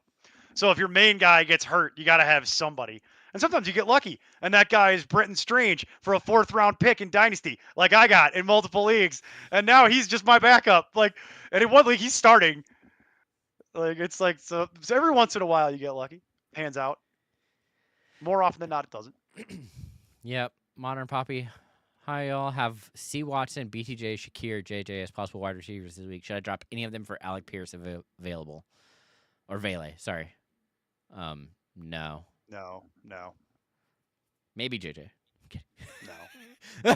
Sorry. Even if Brosmer was starting, I just wouldn't start JJ. Yeah. There's got to be something else to cut. Yeah. Not dropping any of the... Well, unless Jaden Reed's activated, then Watson for Pierce. If you want. I think No. that's about the same thing at that point. Rude. All right. It's not. This is the question the robot was going to say. Kenan Dole asked, who would you rather have rest of the season, Ertz or Theo? Ertz. Yeah. Ertz. Makes it Theo's easy for a us. good name. Theo's a good name for the future, though. Yeah. Definitely something you're going to be watching, especially... I'll be more curious to see when everybody's back and healthy, because I think Scatterboo really ends up hurting Theo, unfortunately. So... Scatterboo probably hurts everybody, but my concerns about Scatterboo are well documented in the sense that that individual is going to be here for a good time, not a long time, by the nature of who he is and how he plays the game. I wasn't expecting him to dislocate his ankle the way that he did in graphic fashion on television, but what I do mean is that I get real nervous about the guy that refuses to run around contact in the NFL and seeks out contact, because those guys tend to have very short careers. Looking at you, Damian Harris. Like, there's a lot of players like that are like, no, I could just bulldoze them down. And it turns out that the answer to that is you can, briefly. And then eventually, no human being I've ever seen can take that level of pounding. The closest thing I've ever seen in my lifetime to it is Derrick Henry. But that man is literal Wolverine. So it's like, it's not normal. Everyone else who is normal tries to do what that is, and they try to they seek out contact, and then they eventually just get hurt. And it's always different stuff. It's knees, it's shoulders, it's concussions. The concussions is usually a thing you got to watch. And with Cam Scatterboo, I also have issues about.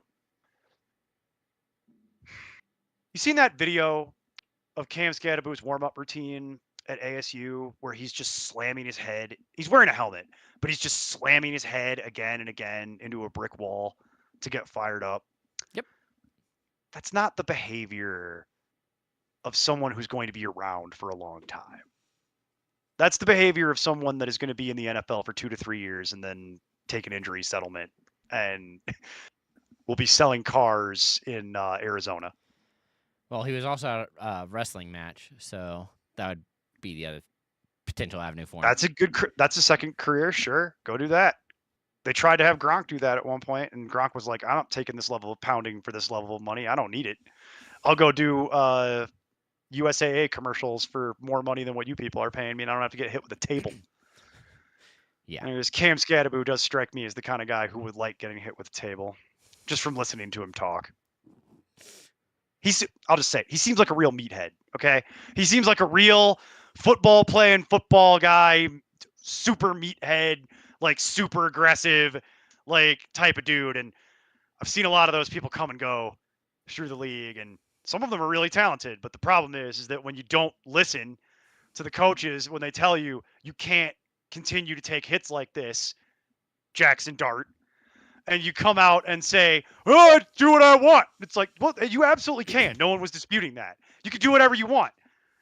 But this is not about what you can and can't do. It's about what is a good idea and what is not. And it's like, and it's those two that really do appear to be like a match made in heaven. Cam Scadaboo and Jackson Dart. I'm sure they just love the titty bar. I'm sorry, what? Thank God no one's still watching this. Thank God no one's still watching this for my editorials. Are there still people here? Yeah, Oh, crap. I said that out loud. Oh, well. Oh, Ken Dole's that's still my here bad. and said, what about Ertz or Gadsden or Waller? Still Ertz. Is that Waller's rest of interesting. season or this week? Is that rest of season or is that this I'm week? assuming it's all rest of season because that was his initial question. Is who would you rather have rest of season? Okay. Let's see.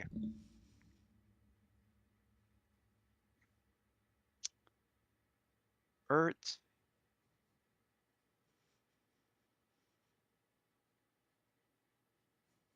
I want it to be Gadsden. Yeah. Because he's the youngest one with the most talent at their respective career arcs. Ertz is the safe choice. Waller's the sexy choice. Gadsden's who you want it to be. But the problem is that Gadsden's quarterback's got his hand broken And a rough rest of season. on a rough rest of season schedule. So Ertz kind of wins by default. Yep. As sad as that is. I don't love Ertz's schedule. I don't love how old he is at this point. But Ertz is kind of the one that you can somewhat trust at this point off that list. Gadsden's definitely the most talented. And the youngest. Modern Poppy said, thanks, y'all. I could also drop Woody for Pierce or Vele. No. Yeah, Nope. not doing that either. Not doing that. That would be a mistake. Yep. All right. And then Daniel, of course, says, thanks, guys. Appreciate the time and advice. So with that, we are going to get out. We will see you next week. I will be back tomorrow to answer your start-sit questions ahead of the Thursday night game.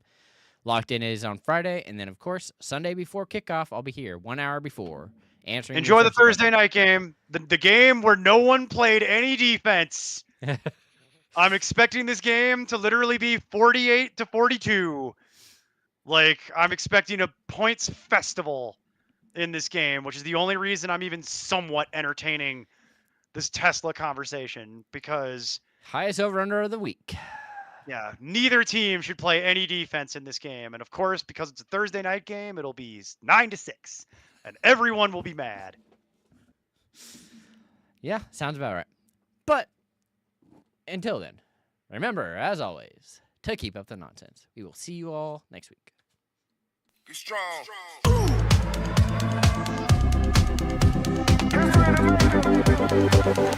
strong.